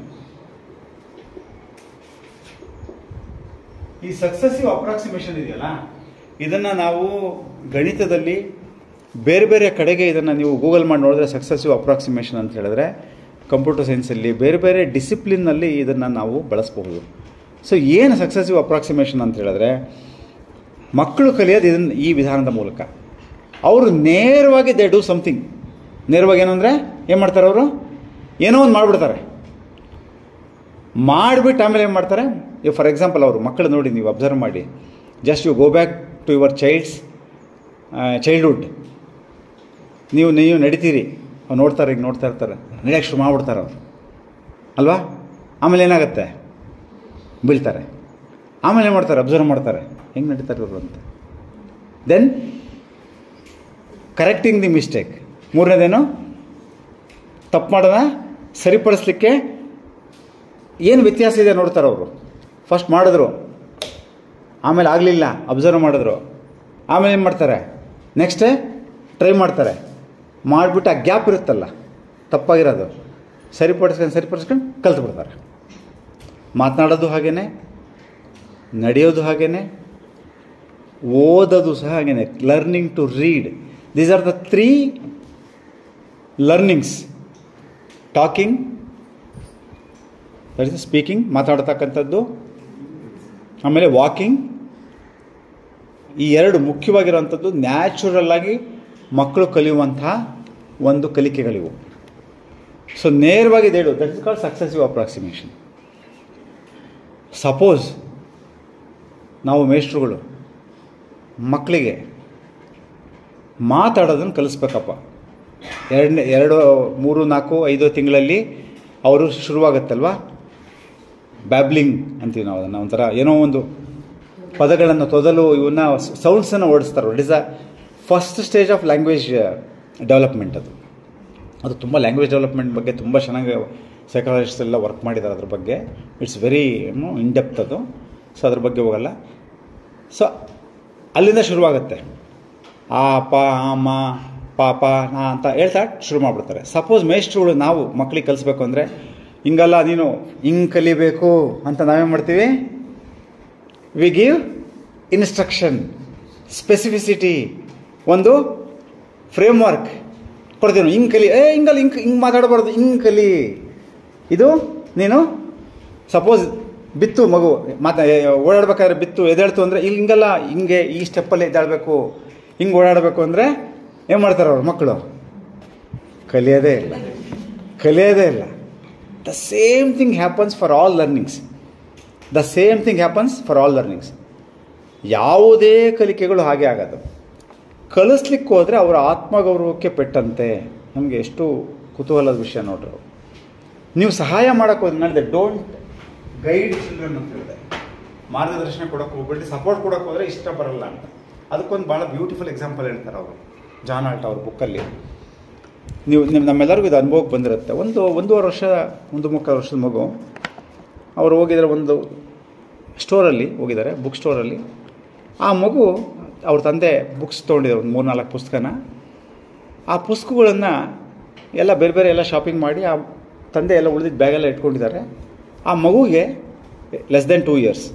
ಆ ಮಗುಗೆ ಆ ಪುಸ್ತಕಗಳನ್ನ ಇಟ್ಕೊಳ್ಳೋಕ್ಕೆ ಮಕ್ಕಳು ಇಟ್ಕೊತಾರಲ್ಲ, ನಾನು ತೊಗೊಂಬರ್ತೀನಿ ಅಂತ ಇಟ್ಕೊಂಡಿದ್ದಾಳೆ. ಈಗ ಆ ಹುಡುಗಿ ಇಟ್ಕೊಳ್ತಿದ್ದಂಗೆ ಮತ್ತೆ ಬಿಡಿಸೋದೆಲ್ಲ ಮಕ್ಳು ಶಕ್ತಿ ಇರಲ್ವಲ್ಲ. ಇವರು ಅಬ್ಸರ್ವ್ ಮಾಡ್ತಾ ಇದ್ದರು. ಜಾನ್ ಆಲ್ಟ್ ಅವ್ರೇನು ಮಾಡ್ತಾರೆ ನೋಡಿಬಿಟ್ಟು, ಅವ್ರಿಗೆಲ್ಲ ಸೆನ್ಸಿಟಿವಿಟಿ ಇದ್ರೂ ಕೂಡ ಅವ್ರೇನು ಮಾಡ್ತಾರೆ, ಸಹಾಯ ಮಾಡೋಕ್ಕೆ ಹೋಗ್ತಾರೆ. ಅದು ತೊಗೊಂಡ್ಬಿಟ್ಟು 4-3 ಬುಕ್ ಇದ್ದರೆ ಅದಕ್ಕೊಂದು ರಬ್ಬರ್ ಬ್ಯಾಂಡ್ ಹಾಕಿ ಬಿದೋಗುತ್ತಲ್ಲ, ಆಗಲ್ಲ, ಒಂದು ತೊಗೊಂತಲ್ಲೇ ಒಂದು ಬೀಳುತ್ತೆ ಅಂತ ನೋಡಿದ್ರು ಇವರು. ಅಯ್ಯೋ ಪಾಪ ಇವರು ಅಂತ ಅವ್ರೇನು ಮಾಡಿದ್ರು, ತೊಗೊಂಡ್ಬಿಟ್ಟು ಅದನ್ನು ಒಂದು ರಬ್ಬರ್ ಬ್ಯಾಂಡನ್ನು ಹಾಕಿಕೊಡೋಕ್ಕೆ ಒಳಗೆ ಶ್ರಮ ಹೊಡ್ದಾಳು ಅವಳು. ಇಷ್ಟ ಆಗಲ್ಲ ಅವಳಿಗೆ. ಸೊ ಅವಾಗ ಇವ್ರಿಗೆ ಗೊತ್ತಾಗುತ್ತೆ ಏನು ತಪ್ಪು ಮಾಡಿದೆ ಅಂತ. ಆಮೇಲೆ ಇಲ್ಲ ಸಾರಿ ಅಂತ ರಬ್ಬರ್ ಬ್ಯಾಂಡ್ ಬಿಚ್ಚಿ ಮತ್ತೆ ಅದನ್ನು ಕೊಟ್ಟಾಗ ಅವಾಗ ಸಮಾಧಾನ ಆಗಿ ನೋಡಿ ನಕ್ಬಿಟ್ಟು ಆಮೇಲೆ ಅದನ್ನು ತೊಗೊಂಡು ಪುಸ್ತಕಗಳನ್ನ ಹಂಗೆ ಮತ್ತೆ ಮಾಮೂಲಿ ಅದೇ ಥರ ನನಗೆ ಬಿಡಿಸೋದು, ತಗೊಳ್ಳೋದು, ಬಿಡಿಸೋದು. So she got hurt by the support of the adult. Support ಬೇಕಿಲ್ಲ. When she asks only you have to give. ಕೇಳಿದ್ರೆ ಮಾತ್ರ ಕೊಡಬೇಕು. ನಾವೇ ಮಾಡ್ತೀವಿ ಸ್ಕೂಲಲ್ಲಿ, ಸಪೋರ್ಟ್ ಕೇಳದೆ ಹೋದ್ರೂ ಹಿಂಗಲ್ಲ, ಹಿಂಗೆ ಮಾಡಿ ನೀನು ಅಂತೇಳಿ, ಹೌದಲ್ವಾ? So psychology works like that. So ಅದನ್ನು ಅವರು, ಸೊ ಕಾನ್ಫಿಡೆನ್ಸ್, ಅವರ ಒಂದು ಆತ್ಮ ಗೌರವಕ್ಕೆ, ಆತ್ಮವಿಶ್ವಾಸಕ್ಕೆ ಅದೇನು ಹೇಳ್ತಾರೆ ಅವರು ಅಂದರೆ, ಹಾಲ್ಟ್ ಏನು ಹೇಳ್ತಾರೆ ಅಂದರೆ, ನನಗೆ ಮಾಡಲಿಕ್ಕಾಗಲ್ಲ ಅಂತ ನೀವು ಡಿಸೈಡ್ ಮಾಡಿ ನನ್ನನ್ನು ಅವಮಾನ ಮಾಡ್ತಿದ್ದೀರಾ ಅಂತ ಭಾವಿಸ್ತಾರೆ ಮಕ್ಕಳು. ನನಗೆ ಮಾಡಲಿಕ್ಕಾಗಲ್ಲ, ಅದಕ್ಕೆ ನನಗೆ ನೀವು ಸಹಾಯನ ಮಾಡ್ತಾಯಿದ್ದೀರಾ. ಸೊ ಇಷ್ಟು ದೊಡ್ಡ ರಿವಿಲೇಷನ್ ಅಂತ ಹೇಳಿದ್ರೆ, ಈ ಥರದ ಒಂದು ಆಯಾಮದಲ್ಲಿ ನಾವು ಯಾರು ಯೋಚನೆಯನ್ನು ಮಾಡಿರಲ್ಲ. ನಾವೇನು ಮಾಡಬೇಕು, ಸಹಾಯ ಮಾಡಬೇಕು ಮಕ್ಕಳಿಗೆ, ಪಾಪ ಅಶಕ್ತರವರು. ಆದರೆ ಅದು ವಿರುದ್ಧವಾಗಿ ಈ ಥರದ ಅನೇಕ, ನೀವು ಇನ್ನು ಮುಂದೆ ಯು ಸ್ಟಾರ್ಟ್ ಅಬ್ಸರ್ವಿಂಗ್ ಚಿಲ್ಡ್ರನ್, ಮನೆಯಲ್ಲಿ ಮಕ್ಕಳನ್ನ, ನಿಮ್ಮ ಕ್ಲಾಸಲ್ಲಿ ಮಕ್ಕಳನ್ನ, ಅವ್ರು ಯಾಕೆ ರಿಯಾಕ್ಟ್ ಮಾಡ್ತಾರೆ, ಹೇಗೆ ರಿಯಾಕ್ಟ್ ಮಾಡ್ತಾರೆ, ಅವರು ಯಾವಾಗ ಅವರು ಕೆಲವು ಮಕ್ಕಳು ಮಾತೇ ಆಡಲ್ಲ, ಸುಮ್ಮನೆ ಇರ್ತಾರೆ. ಅವರು ಯಾಕೆ ಹಂಗಾಗಿರ್ತಾರೆ? ಅವರು ಪಾರ್ಟಿಸಿಪೇಟ್ ಮಾಡಲ್ಲ. ಅವರು ಪ್ರಶ್ನೆ ಕೇಳಿದರೆ ಉತ್ತರ ಕೊಡಲ್ಲ, ಪ್ರಶ್ನೆ ಕೇಳಲ್ಲ, ತೊಡಗಿಸ್ಕೊಳಲ್ಲ. ಯಾಕೆ ಯೋಚನೆ ಮಾಡಿದ್ದೀರಾ? ಈ ಪ್ರಶ್ನೆ ನಿಮಗೆ ಕಾಡಿದೆಯೋ ಇಲ್ವಾ? ಕಾಡಿದೆಯಾ ಇಲ್ವಾ? ಹೆಸರ್ನೋ? ಕೆಲವು ಮಕ್ಕಳು ಮಾತೇ ಆಡಲ್ಲ, ಏನು ಮಾತಾಡ್ಸಿದ್ರು ಮಾತಾಡಲ್ಲ. ಕೆಲವು ಮಕ್ಕಳು ಪಾರ್ಟಿಸಿಪೇಟ್ ಮಾಡಲ್ಲ, ಆಮೇಲೆ ಹೇಳಲ್ಲ, ಪ್ರಶ್ನೆ ಕೇಳಲ್ಲ. ಸೊ ಯಾಕೆ? ಅವರ ಶಿಕ್ಷಣದ ಘಟ್ಟದಲ್ಲಿ ಯಾವುದೋ ಹಿಂದೆ ಯಾವ ಅನುಭವಗಳು ಅವರನ್ನು, ಯಾವ ಮೇಷ್ಟ್ರು ಅವ್ರನ್ನ ಸದೆ ಬಡ್ದಿದ್ದಾರೋ? ಯಾಕೆ ಅಂದರೆ ಒಂದು ಮಗುಗೆ ಯಾವುದೋ ಒಂದು ಕಾಲಘಟ್ಟದಲ್ಲಿ ಯಾವುದೋ ಒಬ್ಬ ಶಿಕ್ಷಕರು ಅವರನ್ನು ನಿರುತ್ಸಾಹಿಗಳನ್ನು ಮಾಡಿದರೆ ಅವ್ರ ಮನಸ್ಸಿನೆಲ್ಲ ಅದು ಉಳ್ಕೊಂಡಿರುತ್ತೆ. ಯಾಕೆ ಬೇಕು ನಾನು ಮಾತಾಡೋದು ಬೇಡಪ್ಪ? ಸೊ ಎಷ್ಟು ಗುರುತರವಾದ ಜವಾಬ್ದಾರಿ ನೋಡ್ರಿ. LKGಗೆ ಕಲಿಸೋಕೆ ಶಿಕ್ಷಕನಿಂದ ಹಿಡಿದು 10th ಸ್ಟ್ಯಾಂಡರ್ಡಲ್ಲಿ ಕಲಿಸೋವಂತಹ ಶಿಕ್ಷಕನವರೆಗೆ ಎಲ್ಲ ಶಿಕ್ಷಕರು ಮಕ್ಕಳ ಗೌರವವನ್ನು ಕಾಪಾಡಬೇಕು, ಮಕ್ಕಳ ಆತ್ಮಾಭಿಮಾನವನ್ನು ಕಾಪಾಡಬೇಕು, ಅವರ ಮನಸ್ಸನ್ನು ಅರ್ಥ ಮಾಡ್ಕೊಂಡು. ಯಾರೋ ಒಬ್ಬರು ತಪ್ಪು ಮಾಡಿದ್ರು ಆ ಮಕ್ಕಳ ಮನಸ್ಸಿನಲ್ಲಿ ಏನಾಗುತ್ತೆ? You cannot repair the child. You cannot. ನೀವು ಏನೇ ಮಾಡ್ಬೋದು, ನೀವು ಅವ್ರು ಬಾಯಿ ಬಿಡೋದಿಲ್ಲಪ್ಪ, ಏನು ಮಾಡ್ತೀರಿ ನೀವು? ಸೊ ಅದಕ್ಕೇನಂದರೆ ನಾವು ಹೆಚ್ಚು ಅವ್ರನ್ನ ಮತ್ತೆ ಬದಲಾಯಿಸೋದಕ್ಕೆ ಸಾಧ್ಯ ಇದೆ, ಇಲ್ಲ ಅಂತಲ್ಲ. ಮತ್ತು ನೀವು ಇಂಡಿವಿಜುವಲ್ ಕೇಸ್ ಸ್ಟಡಿ ಮಾಡಬೇಕಾಗತ್ತೆ. Why the children is like, whether the child is introvert, ಅಥವಾ ಇನ್ನೇನಾದರೂ ಬೇರೆ ಎಕ್ಸ್ಪೀರಿಯನ್ಸಸ್ ಕಾರಣ, ಅಥವಾ ಅವ್ರ ಗುಣ ಸ್ವಭಾವನೇ ಆಗಿದೆಯಾ, ಪಾರ್ಟಿಸಿಪೇಟ್ ಮಾಡದೇ ಇರೋದಕ್ಕೆ ಏನು ಕಾರಣ, ಏನು ಅನ್ನುವಂಥದ್ದನ್ನು ನೀವೊಂದು ಆಳವಾದ ಒಂದು ರೀತಿಯಲ್ಲಿ ನೀವು ಅಧ್ಯಯನ ಮಾಡಬೇಕಾಗತ್ತೆ ಅನ್ನುವಂಥದ್ದು. ಸೊ ಅದರಿಂದ ಇವೆಲ್ಲವನ್ನು ಜೊತೆಗೆ ಹೇಳ್ತಾರೆ. ಭಾಳ ಮುಖ್ಯವಾಗಿ ನಮ್ಮ ಈ ಮೆಥಡಲ್ಲಿ ನೀವು ಟೀಚಿಂಗ್ ಮಾಡಿದ್ಮೇಲೆ ಟೆಸ್ಟ್ಸ್ ನಾವು ಹೆಂಗೆ ಮಾಡ್ತೀವಿ, ಕಲ್ತಿದವರೆಲ್ಲ ಅಂತ ನೋಡ್ಲಿಕ್ಕೆ ಏನು ಮಾಡ್ತೀವಿ ನಾವು, ವಿ ಡು ಟೆಸ್ಟ್ಸ್. ಸೊ ಆದರೆ ಅವ್ರೇನು ಹೇಳ್ತಾರೆ, ಬಹಳ ಟೆಸ್ಟ್ಗಳಿಗೆ ಹೆಚ್ಚು ಅವಕಾಶವನ್ನು ಸ್ವಲ್ಪ ಕಡಿಮೆ ಪ್ರಮಾಣದಲ್ಲಿ. ನಮ್ಮ ಟೆಸ್ಟೆಲ್ಲ ಯಾವಾಗಲೂ ನಮ್ಮದು ಓರಲ್ ಟೆಸ್ಟ್ ಮಾಡ್ತೀವಿ ನಾವು. ಅದ್ರ ಬದಲು ಏನಂದರೆ ಓರಲ್ ಟೆಸ್ಟ್ ಅಲ್ಲ, ಏನು ರಿಟರ್ನ್ ಟೆಸ್ಟ್ಗಳೇ ನಾವು ಜಾಸ್ತಿ ಮಾಡ್ತೀವಿ ನಾವು. ಸೊ ಅದರ ಬದಲು ಕ್ವಿಜ್ಗಳು, ರಸಪ್ರಶ್ನೆ, ಪ್ರಾಜೆಕ್ಟ್ಸು, ಸೊ ಇವುಗಳನ್ನು ನಾವು ಮಾಡಿದ್ರೆ ಎಷ್ಟು ಮಕ್ಕಳು ಕಲ್ತಿದ್ದಾರೆ ಅಂತೇಳಿ, ಆಗ ಅಂಕಗಳಿಗೆ ಮೂಲಕ ನಾವೇನು ಜಡ್ಜ್ಮೆಂಟ್ ಮಾಡ್ತೀವಲ್ಲ, ರಿಟರ್ನ್ ಟೆಸ್ಟ್ ಬರೀ ಜಡ್ಜ್ಮೆಂಟ್ ಏನು, ಇಷ್ಟು ಅಂಕ 20ಕ್ಕೆ ಇಷ್ಟು ಬಂತು, ಇವನು ಪಾಸ್ ಆದ, ಇವನು ಫೇಲ್ ಆದ. ಸೊ ಅದೇ ನೀವು ಕ್ವಿಜ್ ಮಾಡಿದಾಗ ಮಲ್ಟಿಪಲ್ ಟೈಪ್ಸ್ ಆಫ್ ಅಸೆಸ್ಮೆಂಟ್ಸನ್ನು ನೀವು ಬಳಸಿದರೆ, ಬೇರೆ ಬೇರೆ ರೀತಿಯ ಮಾಪನಗಳನ್ನು ಬಳಸಿದರೆ, ಬೇರೆ ಬೇರೆ ವಿಧಾನಗಳನ್ನು ಬಳಸಿದರೆ ಮಕ್ಕಳ ಕಲಿಕೆಯನ್ನು ಒಂದಷ್ಟು ವಿಸ್ತಾರವಾಗಿ ನಾವು ಹಿಡಿಲಿಕ್ಕೆ ಸಾಧ್ಯ ಆಗುತ್ತೆ ಅನ್ನುವಂಥ. ಪ್ರಾಜೆಕ್ಟ್ಸ್ಗಳನ್ನು ಕೊಡುವಂಥದ್ದು, ಅಲ್ಲಿ ಅವಕಾಶ ಜಾಸ್ತಿ ಇರುತ್ತೆ, ಅಲ್ಲಿ ಒಡನಾಟಕ್ಕೆ ಅವಕಾಶ ಇರುತ್ತೆ, ಚರ್ಚೆಗೆ ಅವಕಾಶ ಇರುತ್ತೆ, ಕುತೂಹಲಕ್ಕೆ ಅವಕಾಶ ಇರುತ್ತೆ. ಮತ್ತು ಪ್ರಾಜೆಕ್ಟ್ಗಳು ಭಾಳ ಡಲ್ ಪ್ರಾಜೆಕ್ಟ್ಗಳನ್ನು ಕೊಡಬಾರ್ದು. ಏನೋ ಮತ್ತೆ ಏನೋ ಇಂಟರ್ನೆಟ್ನನ್ನು ಒಂದು ಶೋಧನೆ ಮಾಡಿ ಅಪ್ಪ ಅಮ್ಮನ ಸಹಾಯ ತೊಗೊಂಡು ಏನೋ ಒಂದು ಬರೆದು ಕೊಡುವಂಥದ್ದಲ್ಲ. ಅವರ ನಿಜವಾದ ಒಂದು ಸೃಜನಶೀಲತೆಯನ್ನು ಹೆಚ್ಚಿಸುವಂಥ ಪ್ರಾಜೆಕ್ಟ್ಗಳನ್ನ ಕೊಡುವಂಥದ್ದು. ಸೊ ನೆನಪು ಇರಬೇಕಾದ್ರೆ ನಮ್ಮೆಲ್ಲರಿಗೂ ಗೊತ್ತಿದೆ, ಮಕ್ಕಳು ಕಲಿಬೇಕಾದ್ರೆ ನೆನಪು ನಮ್ಮ ಇದರಲ್ಲಿ ಭಾಳ ಮುಖ್ಯ. ಸೊ ನೆನಪು ಚೆನ್ನಾಗಿರಬೇಕು ಅಂತ ಹೇಳಿದ್ರೆ ತುಂಬ ಒಳ್ಳೆಯ ವಿಷಯಗಳು, ನಮ್ಮ ಮನಸ್ಸಿಗೆ ಆಹ್ಲಾದಕರವಾದ ವಿಷಯಗಳು, ವಿವಿಡ್ ಎಕ್ಸ್ಪೀರಿಯನ್ಸಸ್ ಅಂತೀವಿ ನಾವು, ಉಜ್ವಲವಾದ ಒಂಥರ ಭಾಳ ಸ್ಟ್ರಾಂಗ್ ಇರತಕ್ಕಂಥ ಉಜ್ವಲವಾಗಿರ್ತಕ್ಕಂಥ ಮತ್ತು ತುಂಬ ಮಹತ್ವಪೂರ್ಣವಾಗಿರ್ತಕ್ಕಂಥ ವಿಷಯಗಳು ನಮ್ಮ ನೆನಪಿನಲ್ಲಿ ಅಚ್ಚಳಿಯದೆ ಉಳ್ಕೊಳ್ತವೆ ನಾವು, ಹೌದಾ? ಸೊ ಆ ರೀತಿಯಲ್ಲಿ ನಮ್ಮ ಒಂದು ನೆನಪು ಆ ರೀತಿ ಇರಬೇಕು ಅಂತ ಹೇಳಿದ್ರೆ ನಮ್ಮ ಒಂದು ಬೋಧನೆಯ ಶೈಲಿ ಏನಿದೆ, ಕಲಿಸುವ ವಿಧಾನ ಏನಿದೆ, ಆ ರೀತಿಯಲ್ಲಿ ಇರಬೇಕಾಗತ್ತೆ. ಯಾವ ರೀತಿಯಲ್ಲಿ? ಒಂದು ಸಂತಸದಾಯಕವಾಗಿರಬೇಕಾಗತ್ತೆ ನಮ್ಮ ಒಂದು ಲರ್ನಿಂಗ್ ಎಕ್ಸ್ಪೀರಿಯನ್ಸಸ್, ನಾವು ಕೊಡುವಂತಹ ಲರ್ನಿಂಗ್ ಎಕ್ಸ್ಪೀರಿಯನ್ಸಸ್ ಮಕ್ಕಳ ಮನಸ್ಸನ್ನು ನೋವು ಮಾಡುವಂತಿರಬಾರ್ದು. ಶಾಲೆಯ ಪರಿಸರ ಹೇಗಿರುತ್ತೆ ಅಂದರೆ ಹೆಚ್ಚಾನೆಚ್ಚು ಮಕ್ಕಳನ್ನು ಅವಮಾನಿತರನ್ನಾಗಿ ಮಾಡುವಂತಿರುತ್ತೆ ಕೆಲವು ಸಂದರ್ಭಗಳಲ್ಲಿ. ಮಕ್ಕಳ ಮನಸ್ಸನ್ನು ನೋಯಿಸುವಂತಿರುತ್ತೆ. ಸೊ ಮಕ್ಕಳಿಗೆ ಅವಕಾಶವನ್ನು ಕಡಿಮೆ ಇರುತ್ತೆ. ಸೊ ಅದನ್ನು ಮೀರಿ ನಾವು ಪ್ಲೆಸೆಂಟ್ ಎಕ್ಸ್ಪೀರಿಯನ್ಸಸ್, ಹ್ಯಾಪಿ ಎಕ್ಸ್ಪೀರಿಯನ್ಸಸ್ ನಮ್ಮ ಟೀಚಿಂಗಲ್ಲಿ, ಮತ್ತು ತುಂಬ ಚೆನ್ನಾಗಿ ಉಜ್ವಲವಾಗಿರ್ತಕ್ಕಂಥ ಒಂದು ಪೊಯೆಟ್ರಿ ಮಾಡ್ತೀವಿ ಅಂದರೆ ಅಲ್ಲಿ ತುಂಬ ಒಂದು ಪ್ರಭಾವ ಬೀರುವಂಥ ರೀತಿಯಲ್ಲಿ ನಾವು ಅದನ್ನು ಮಾಡೋ ಥರದ್ದು. ಸೊ ಅದು ಇರುತ್ತೆ. ಹೆಚ್ಚು ಬಲವಂತ ಮಾಡಿದ್ರೆ ನೆನಪಿರಲ್ಲ ಅನ್ನುವಂತೆ ನಾವೇನು ಮಾಡ್ತೀವಿ, ಮಕ್ಕಳಿಗೆ ಫೋರ್ಸ್ ಮಾಡ್ತೀವಿ ನಾವು. Is the first step. ಏನು ಮಾಡಬಾರ್ದು ಅಂತ ನಾನು ಹೇಳಿದೆ. ಕಲಿಕೆ ಆಗಬೇಕಾದ್ರೆ ಏನು ಮಾಡಬೇಕು, ಏನನ್ನು ಮಾಡಬಾರ್ದು. ಬಲವಂತ ಮಾಡಿದ್ರೆ ನೆನಪೇನು ಮಾಡುತ್ತೆ, ಕೈ ಕೊಡುತ್ತೆ. When you force something to remember, you will not be able to remember. ನೀವು ಸ್ವಲ್ಪ ಆಹ್ಲಾದಕರವಾಗಿದ್ದರೆ, ಮನಸ್ಸು ಆರಾಮಾಗಿದ್ದರೆ ನೆನಪು. ಎಕ್ಸಾಮ್ನಲ್ಲಿ ಹಂಗೆ ಅಲ್ವಾ, ಫೋರ್ಸ್ ಮಾಡಿದ್ರೆ ಬರೋದೇ ಇಲ್ಲ. ನೀವು ಬರಿತಾ ಇರ್ಬೇಕಾದ್ರೆ ಇದು ಬರ್ತಾ ಇಲ್ಲ ಅಂದರೆ ಬರೋದೇ ಇಲ್ಲ. ಎಕ್ಸಾಮಿಂದ ಹೊರಗೆ ಬರ್ತಿದ್ದಾಗೇ ತಕ್ಷಣ ನೆನಪು ಬರುತ್ತೆ. ಯಾಕಂದರೆ ನೀವು ರಿಲ್ಯಾಕ್ಸ್ ಆಗಿರ್ತೀರ ಅವಾಗ. ಸೊ ಸ್ಟ್ರೆಸ್ಸಲ್ಲಿದ್ದಾಗ ಬರಲ್ಲ. ಅದೇ ಥರ ಆಲೋಚನಾ ಶಕ್ತಿ, ನಾವು ಆಲೋಚನೆ ಅಂತೆಲ್ಲ ಹೇಳಿದ್ವಿ ನಾವು. ಮಕ್ಕಳು ಆಲೋಚನೆ ಮಾಡಬೇಕು, ಕುತೂಹಲ ಭರಿತರಾಗಿರಬೇಕು ಅಂತೇಳಿ. ಸೊ ಆಲೋಚನೆಯನ್ನು ಮಾಡಬೇಕು ಅಂತ ಹೇಳಿದ್ರೆ ಮಕ್ಕಳು ಥಿಂಕ್ ಮಾಡೋ ಥರ ಮಾಡಬೇಕು. ಕಲಿಕೆ ಆಗ್ಬೇಕಂದ್ರೆ ಏನು ಅಂದರೆ, ಚೈಲ್ಡ್ ಹ್ಯಾಸ್ ಟು ಥಿಂಕ್. ಆಲೋಚನೆ ಮಾಡಿದಾಗ ಮಾತ್ರ. ಯಾಕಂದರೆ ಕಲಿಕೆ ಆಗುವಂಥದ್ದು ವೈಯಕ್ತಿಕವಾದ ನೆಲೆಯಲ್ಲಿ ಅಲ್ವಾ. ಪ್ರತಿಯೊಬ್ಬ ವಿದ್ಯಾರ್ಥಿಯ ಮೆದುಳಿನಲ್ಲಿ ಕಲಿಕೆ ತಾನೇ ಕಟ್ಟಿಕೊಳ್ಳುವಂಥ ಪ್ರಕ್ರಿಯೆ ಅದು. ಸೊ ಆಲೋಚನೆಯನ್ನು ಮಾಡುವಂಥ ರೀತಿಯಲ್ಲಿ ನಮ್ಮ ಬೋಧನೆ ಇರಬೇಕಾದ್ರೆ ಅದಕ್ಕೆ ಬೇಕಾದಂಥ ಎಕ್ಸ್ಪೀರಿಯನ್ಸಸ್ನ ಕೊಡಬೇಕಲ್ಲ ನಾವು, ಆ್ಯಕ್ಟಿವಿಟೀಸ್ನ ಕೊಡಬೇಕಲ್ವಾ. ಚಿಕ್ಕ ಚಿಕ್ಕ ಗುಂಪುಗಳನ್ನು ಮಾಡಿ ಅವ್ರಿಗೆ ಚರ್ಚೆ ಮಾಡುವಂಥದ್ದು, ಅವ್ರಿಗೆ ಎಕ್ಸ್ಪೀರಿಯನ್ಸಸ್ ಕೊಡುವಂಥದ್ದು. ಭಯ ಮತ್ತು ಆತಂಕಕ್ಕೊಳಗಾದರೆ ಆಲೋಚನೆಯೇ ಮಾಡೋಕ್ಕಾಗಲ್ಲ. If you are fear, in the state of fear, if you are in the state of anxiety, you will not be able to think.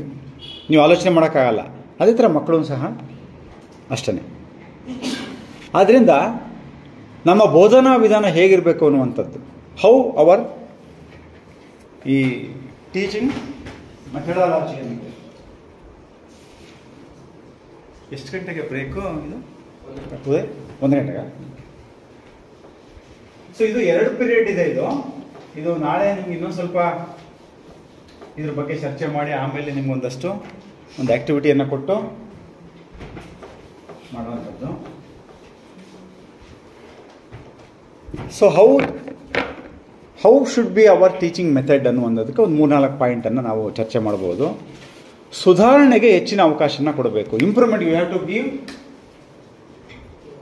Many opportunities for improvement. ಸುಧಾರಣೆಗೆ ಅವಕಾಶ.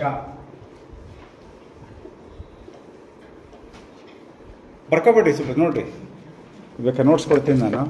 ಯಾಕಂದ್ರೆ ಯೋಚನೆ ಮಾಡ್ಬೇಕು ನೀವು unless you think mere mechanical learning will not happen. learning ಕಲಿತು ಮರೆತು ಉಳಿದಿರೋಂಥದ್ದೇ ಕಲಿಕೆ ಅಲ್ವಾ. ಎಕ್ಸಾಮಿನೇಷನ್ ಆಗಿ ಹೊರಗೆ ಬಂದ ಮೇಲೂ ಸಹ ಅವನೇನಾದರೂ ಹೇಳಕ್ಕೆ ಬಲ್ಲನಾದರೆ ವಿದ್ಯಾರ್ಥಿ ನಿಜವಾಗ್ಲೂ ಕಲಿಕೆ ಆಗಿದೆ ಅಂತ. ನಮ್ಮ ಬಹಳಷ್ಟು ಕಲಿಕೆಗಳೇನಾಗುತ್ತೆ, ಎಕ್ಸಾಮ್ ಮುಗೀತಾ, ಏನೋ ಕೇಳಿದ್ರೆ ಸರ್ ಮುಗೀತು ಸರ್ ಎಕ್ಸಾಮ್, ಇನ್ನೇನು ಕೇಳೋದು ಬೇಕಿಲ್ಲ ನಮಗೆ. ಹಾಗೆ ನೀವು ಸಹ ಬರ್ಕೊಳ್ಳೋದು ಬೇಡ, ಇಲ್ಲಿ ಬರ್ಕೊಳ್ರಿ ಸಾಧ್ಯ ಆದಷ್ಟು. ಇದು ಎಲ್ಲ ಕಡೆ ಸಿಗುತ್ತೆ, ನೀವು ಗೂಗಲ್ ಮಾಡೋದು ಸಿಗುತ್ತೆ. ಈ ಪುಸ್ತಕನೇ ನಿಮಗೆ ಕಳಿಸ್ತೀನಿ. If are very interested. ಅದು ಇದರಲ್ಲಿ ಇಂಟರ್ನೆಟ್ಟಲ್ಲಿ ಫ್ರೀಯಾಗಿ ಸಿಕ್ತು. ಬೇರೆ ವರ್ಷನ್ ಇದೆ ಅದು. This book costs how children learn. That book ನಿಮಗೆ ಅಮೆಝಾನ್ನಲ್ಲಿ 1350 ರೂಪಾಯಿ ಇದೆ ಪುಸ್ತಕ. ಅದು ಡಾಲರ್ ಲೆಕ್ಕದಲ್ಲಿದೆ. ಅದು ಅಷ್ಟು 50 ಎಡಿಷನ್ಸ್ ಆಗಿದೆ. ಅದು 10 ಲಕ್ಷಕ್ಕಿಂತ ಹೆಚ್ಚು ಕಾಪೀಸು ಖರ್ಚಾಗಿದೆ.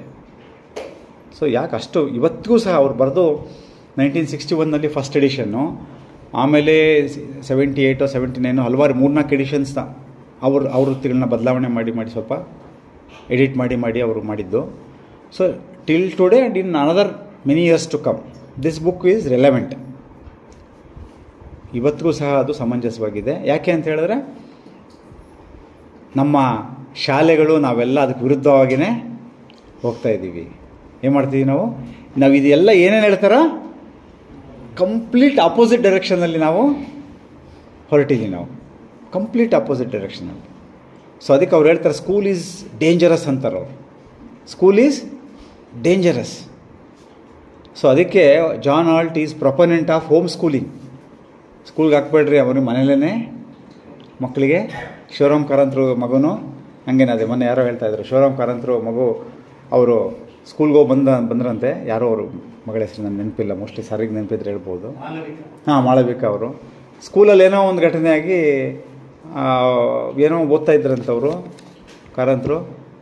ಮಗು ಕೇಳಿದ್ರಂತೆ, ಅಪ್ಪ ಏನು ಹೇಳಮ್ಮ, ನನಗೆ ಸ್ಕೂಲ್ಗೆ ಹೋಗೋಕ್ಕೆ ಸ್ವಲ್ಪ ಟೈಮ್ ಬೇಕು.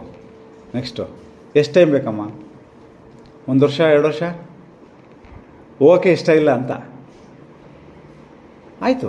So he agreed. ಮನೇಲೇ ಓದಿಸಿದ್ರು ಅವರು, ಹೋಮ್ ಸ್ಕೂಲಿಂಗ್. ಸೊ ಈಗತ್ತು ಎಷ್ಟೋ ಜನ ನಮ್ಮ ವಿದ್ಯಾವಂತರುಗಳು ಸಹ ಹೋಮ್ ಸ್ಕೂಲಿಂಗಿಗೆ ಹೆಚ್ಚು ಬೆಳೆಸಿರೋಂಥ ಉದಾಹರಣೆಗಳು.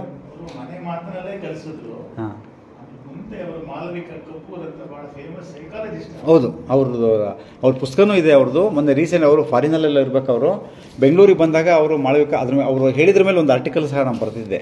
ಮಾಳವಿಕಾ ಕಪೂರ್ ಅಲ್ಲ? ಹಾಂ.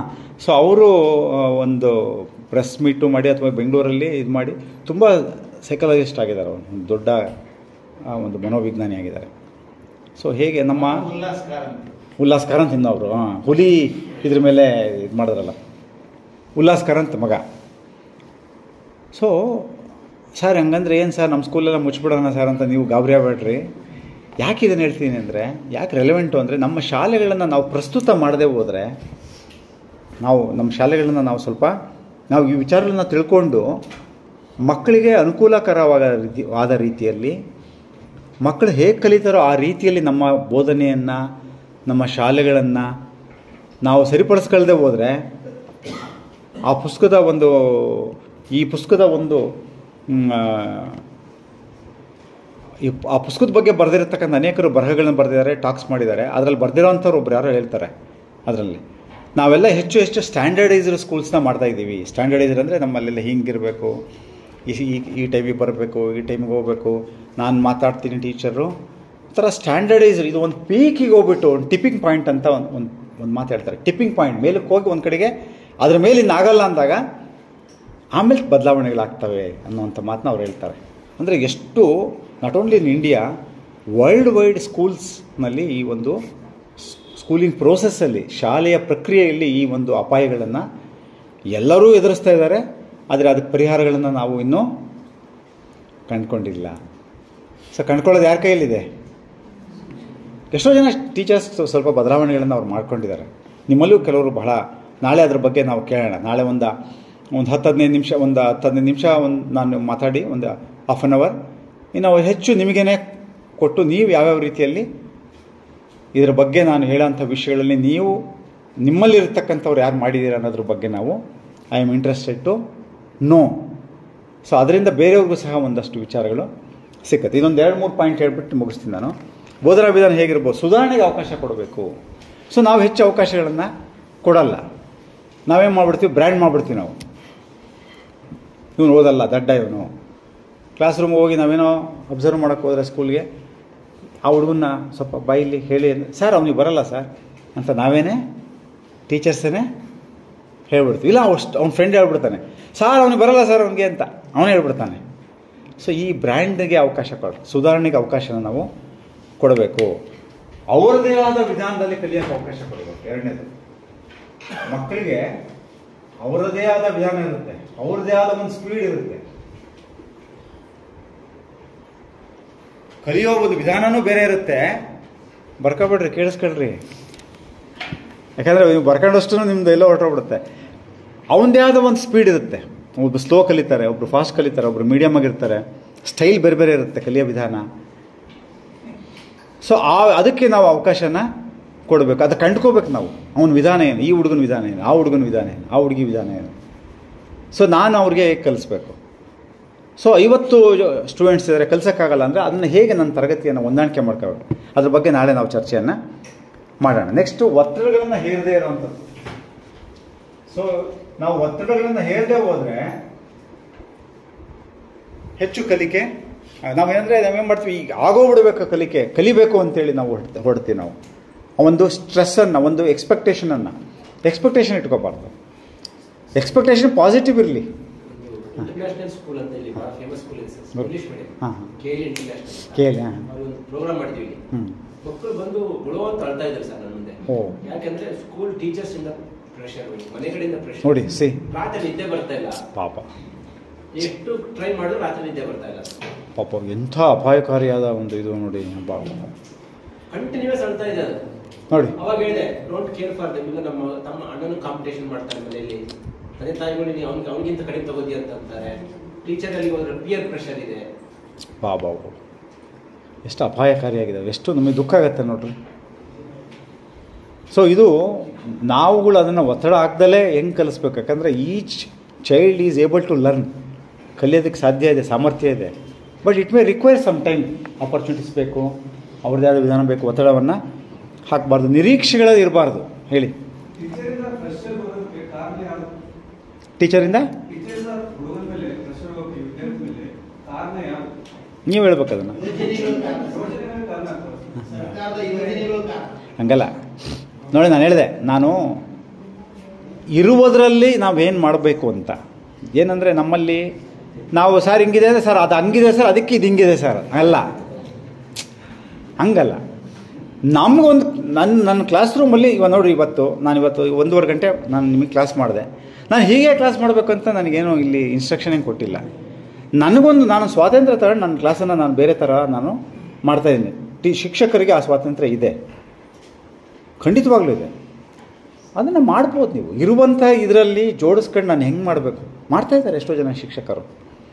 ತುಂಬ ಅದ್ಭುತವಾಗಿ ಮಾಡೋವಂಥ ಶಿಕ್ಷಕರು ಇರುವುದರಲ್ಲೇ. ಅವ್ರಿಗೇನು ಸ್ಪೆಷಲಾಗೇನಿಲ್ಲ, ಅವ್ರಿಗೇನು ಸ್ಪೆಷಲ್ ಟೆಕ್ಸ್ಟ್ ಬುಕ್ ಇಲ್ಲ, ಸ್ಪೆಷಲ್ ಆಫೀಸರ್ ಅವ್ರಿಗೇನು ಎಕ್ಸ್ಟ್ರಾ ಅವ್ರಿಗೇನು ಪರ್ಮಿಷನ್ ಬರದೇನು ಕೊಟ್ಟಿಲ್ಲ. ಅವ್ರು ಸ್ವಾತಂತ್ರ್ಯ ತೊಗೊಂಡಿದ್ದಾರೆ, ಅವ್ರು ಮಾಡ್ತಾಯಿದ್ದಾರೆ ಬದ್ಧತೆಯಿಂದ. ನಾನು ಯಾವ ರೀತಿಯಲ್ಲಿ ನನ್ನ ಒಂದು ಸ್ವಾತಂತ್ರ್ಯವನ್ನು ತೊಗೊಂಡು ಆಸ್ ಎ ಟೀಚರ್ ನಾನು ಮಾಡಬಲ್ಲೆ ಅನ್ನುವಂಥದ್ದು ನನ್ನ ಕೈಯಲ್ಲಿದೆ. ನೆಪ ಹೇಳ್ಬೋದು ನಾನು ಅಂದರೆ ಹೇಳ್ಬೋದು. ನಾನು ಆಲ್ವೇಸ್ ನಮ್ಮ ಡಿಪಾರ್ಟ್ಮೆಂಟಲ್ಲಿ ಭಾಳ ಅವಕಾಶ ಇದೆ ನೆಪ ಹೇಳಲಿಕ್ಕೆ. ಯಾಕಂದರೆ ನಮ್ಗೆ ಕಾಂಪ್ಲೆಕ್ಸ್ ಇದೆ ಸಿಸ್ಟಮ್. ನಾನು ಇಲ್ಲ ಅಂತ ಹೇಳಲ್ಲ, ಸಮಸ್ಯೆ ಇದೆ, ನಾನು ಇಲ್ಲ ಅಂತ ಹೇಳಲ್ಲ. ನಮ್ಮ ಶಿಕ್ಷಕರಿಗೆ ನಾನು ನೆನ್ನೆ ಹೇಳ್ತಾ ಇದ್ದೆ, ನನ್ನೇ ಒಂದು ಸೆಷನಲ್ಲಿ ಹೀಗೇನೆ, ರೈಟ್ ಫ್ರಮ್ ಟೀಚರ್, ಸ್ಟೂಡೆಂಟಿಂದ ಹಿಡಿದು ಆನರಬಲ್ ಮಿನಿಸ್ಟ್ರ್ವರೆಗೂ ಪ್ರೆಷರ್ ಇದೆ ನಮ್ಮಲ್ಲಿ. Department is complex, vast. ಇಲ್ಲದೇ ಇರೋರು ಯಾರೂ ಇಲ್ಲ. ನಿಮಗೆ ನೀವು ಅಂದ್ಕೊಂಡಿರ್ಬೋದು, ಟೀಚರ್ಸ್ಗೆ, ಆಫೀಸರ್ಸ್ಗೆ ಇನ್ನೂ ಜಾಸ್ತಿ ಇದೆ ಪ್ರೆಷರು. ಸಾಕಷ್ಟು ಸಭೆಗಳಿರ್ತವೆ. ನಮ್ಮ ಸ್ಟೇಟ್ ಲೆವೆಲ್ ಆಫೀಸರ್ಸ್ಗೆ ಇನ್ನೂ ಒತ್ತಡ ಇರುತ್ತೆ ಅವ್ರಿಗೆ. ಸೊ ಈ ಹಿನ್ನೆಲೆಯಲ್ಲಿ ನಾವುಗಳು ಅವೆಲ್ಲವೂ ಇದ್ದಾವೆ, ಇಲ್ಲ ಅಂತ ಹೇಳೋಕ್ಕಾಗಲ್ಲ. ನಾನೇನು ಮಾಡ್ಬೋದು, ಇರುವುದೆಲ್ಲ ಇದೆ. ನಾನು ಈ ಪ್ರಿನ್ಸಿಪಲ್ಸ್ನ ತೊಗೊಂಡು ನಾನು ಏನು ಅಡ್ಜಸ್ಟ್ಮೆಂಟನ್ನು ಅದನ್ನು ನಾಳೆ ಚರ್ಚೆ ಮಾಡೋಣ. ಒಂದು 15-20 ನಿಮಿಷದಲ್ಲಿ ಇರೋ ಅಡ್ಜಸ್ಟ್ಮೆಂಟನ್ನು ನಾವೇನು ಮಾಡ್ಬೋದು. ಇಲ್ಲ ಹೇಳ್ಬೋದು ಅಂದರೆ ಹೇಳ್ಬೋದು, ಸರ್ ಆಗಲ್ಲ ಸರ್, ಇಷ್ಟ ಸರ್ ಇದು ಅಂದರೆ ಯಾವ ತರಬೇತಿಗಳು ಬೇಕಿಲ್ಲ, ಯಾವ ವಿಚಾರಗಳು ಬೇಡ, ಜಾನಾಲ್ಟು ಬೇಡ, ಯಾರೂ ಬೇಡ. ನಿಮಗೆ ನೀವೇ. ಯಾಕೆ ಹೇಳ್ರಿ, ನಾನು ಬದಲಾವಣೆ ಆಗಲ್ಲ. ಯಾಕೆ ಅಂದರೆ ಎಲ್ಲ ಇರೋದಂಗೆ ಅಂತ. ಅದಕ್ಕೆ ಯಾವ ಮದ್ದೂ ಇಲ್ಲ. ಇದೆಯಾ? ಇಲ್ಲ. ಸೊ ನಿರೀಕ್ಷೆಗಳನ್ನು ಇರಬಾರ್ದು ಅಂತ ಹೇಳ್ತಾರೆ, ಒತ್ತಡ ಇರಬಾರ್ದು, ಎಕ್ಸ್ಪೆಕ್ಟೇಷನ್ ಇರಬಾರ್ದು ಅಂತ ಹೇಳ್ತಾರೆ. ಆದರೆ ಇಲ್ಲಿ ಒಂದು ಕ್ಯಾಚ್ ಇದೆ. ಇಲ್ಲಿ ನಿರೀಕ್ಷೆ ಇರಬಾರ್ದು ಅಂತ ಹೇಳಿದ್ರೆ ಪಾಸಿಟಿವ್ ಎಕ್ಸ್ಪೆಕ್ಟೇಷನ್ನ ನೀವು ಇಟ್ಕೋಬೇಕು ಮನಸ್ಸಿನೊಳಗೆ ಇಟ್ಕೊಳ್ಳೋದ್ರಲ್ಲಿ ತಪ್ಪಿಲ್ಲ. ಆದರೆ ಅವ್ರಿಗೆ ಹೇರಬಾರ್ದು ಅಲ್ಲಿ ಅಂತ. ಯಾರಿಗೆ? ನೀನು ಇಷ್ಟೇ ಕಲಿಬೇಕು, ಈಗಲೇ ಈಗ ಇವತ್ತು ಮುಗಿಸ್ಬಿಡ್ಬೇಕು, ನೀನು ಮಾಡ್ಕೊಂಬರೋಕೆ ಈಗ ಆಗೋಗ್ಬಿಡ್ಬೇಕು, ನನಗೆ ಗೊತ್ತಿಲ್ಲ ಅದೆಲ್ಲ ನನಗೆ. But learning will not happen like that. ಟೀಚರ್ನ ಪ್ರೆಷರ್ಗೆ ಕಲಿಕೆ ಆಗಲ್ಲ. ಆಗತ್ತಾ? ಆಗೋದಿಲ್ಲ. It is it is having a process. ಮನಸ್ಸಿನಲ್ಲಿ, ಮೆದುಳಿನಲ್ಲಿ ಅದರದ್ದೇ ಆದ ಒಂದು ಪ್ರಕ್ರಿಯೆ ಇದೆ. ಆ ಪ್ರಕ್ರಿಯೆ ದಾಟಿನೇ ಆಗಬೇಕಾಗಿರೋವಂಥದ್ದು. ಮಕ್ಕಳ ಕುತೂಹಲ, ಸಹಜ ಕುತೂಹಲ, ಆಸಕ್ತಿಗೆ ತಕ್ಕಂತೆ ಚಟುವಟಿಕೆಗಳನ್ನ ರೂಪಿಸ್ತಕ್ಕಂಥದ್ದು. ಮಕ್ಕಳ ಆಸಕ್ತಿ, ಕುತೂಹಲಕ್ಕೆ ತಕ್ಕಂತಹ ಚಟುವಟಿಕೆಗಳನ್ನ ರೂಪಿಸೋಂಥದ್ದು. ನಮ್ಮ ಟೀಚಿಂಗ್ನ ಆ ಥರ ಮಾಡ್ಕೊಳ್ಳೋವಂಥದ್ದು. ನಾನು ಇವತ್ತು ಪಾಠ ಮಾಡ್ತೀನಿ ಅಂದರೆ ಮಕ್ಕಳ ಆಸಕ್ತಿಗೆ ತಕ್ಕಂಗೆ ನನ್ನದು ಪಾಠ ಇದೆಯಾ, ಕುತೂಹಲ ಏನಾದರೂ ಇದೆಯಾ ಅದರೊಳಗಡೆ, ಕುತೂಹಲ ಬರೋ ಥರದ್ದು ಏನಾದರೂ ಪ್ರಶ್ನೆ ಕೇಳ್ತೀನ, ಕುತೂಹಲ ಬರೋ ಥರ ಏನಾದರೂ ಒಂದು ಸ್ಮಾಲ್ ಗ್ರೂಪ್ ಆ್ಯಕ್ಟಿವಿಟಿ ಕೊಡ್ತೀನ ನಾನು ಅನ್ನುವಂಥದ್ದನ್ನು ನಾವು ಆಲೋಚನೆಯನ್ನು ಮಾಡಬೇಕು. ಸೊ ಇಷ್ಟು ಇವತ್ತು ಮುಗಿಸೋಣ. ನಾಳೆ ಇದು ಇರೋದ್ರಿಂದ ಸಮಯ ಆಗಿದೆ 8 ಗಂಟೆ. ಸೊ ನಾಳೆ ಹಾಂ ಸರ್ 3 ನಿಮಿಷ ಸಮಯ ಹೇಳಿ ಸರ್. ಮುಗೀತು ಅಂದ್ರೆ ಅಲ್ಲ, ಇವತ್ತು ನಾನು ಸಮಯ ಆಗಿರೋದ್ರಿಂದ ನಾಳೆ ಇದೇ ಸೆಷನ್ ಇರೋದ್ರಿಂದ ಇದು ಬೇಕಾದ್ರೆ ಇದು ಏನು ಪುಸ್ತಕ ಇದೆಯಲ್ಲ ಇದು ನಾವು ಇದ್ರ ಬಗ್ಗೆನೇ ಒಂದು 3 ದಿವಸ ಟ್ರೈನಿಂಗನ್ನು ನಾವು ಮಾಡುವಷ್ಟು ವಿಚಾರ ಇದರೊಳಗಿದೆ, ಅಷ್ಟು ವಿಚಾರ ಇದೆ. ಆದ್ದರಿಂದ ನಾನು ಅದನ್ನು ಅದಕ್ಕೆ 2 ಅವಧಿ ಅಂತಂದಾಗ ಆಯಿತು ಅಂತಂದರು. 2 ಅವಧಿ ಹೇಳಿ ಸರ್. ಏನಿಲ್ಲ, ನಾನು ಒಂದು ಸಣ್ಣ ಭಾಗನ ಓದಬೇಕು ಅಂತ. ಹಾಂ ಹೇಳಿ, ಓದಿ ಸರ್ ಪ್ಲೀಸ್. 3 ನಿಮಿಷ ಆಗುತ್ತೆ. ಇದು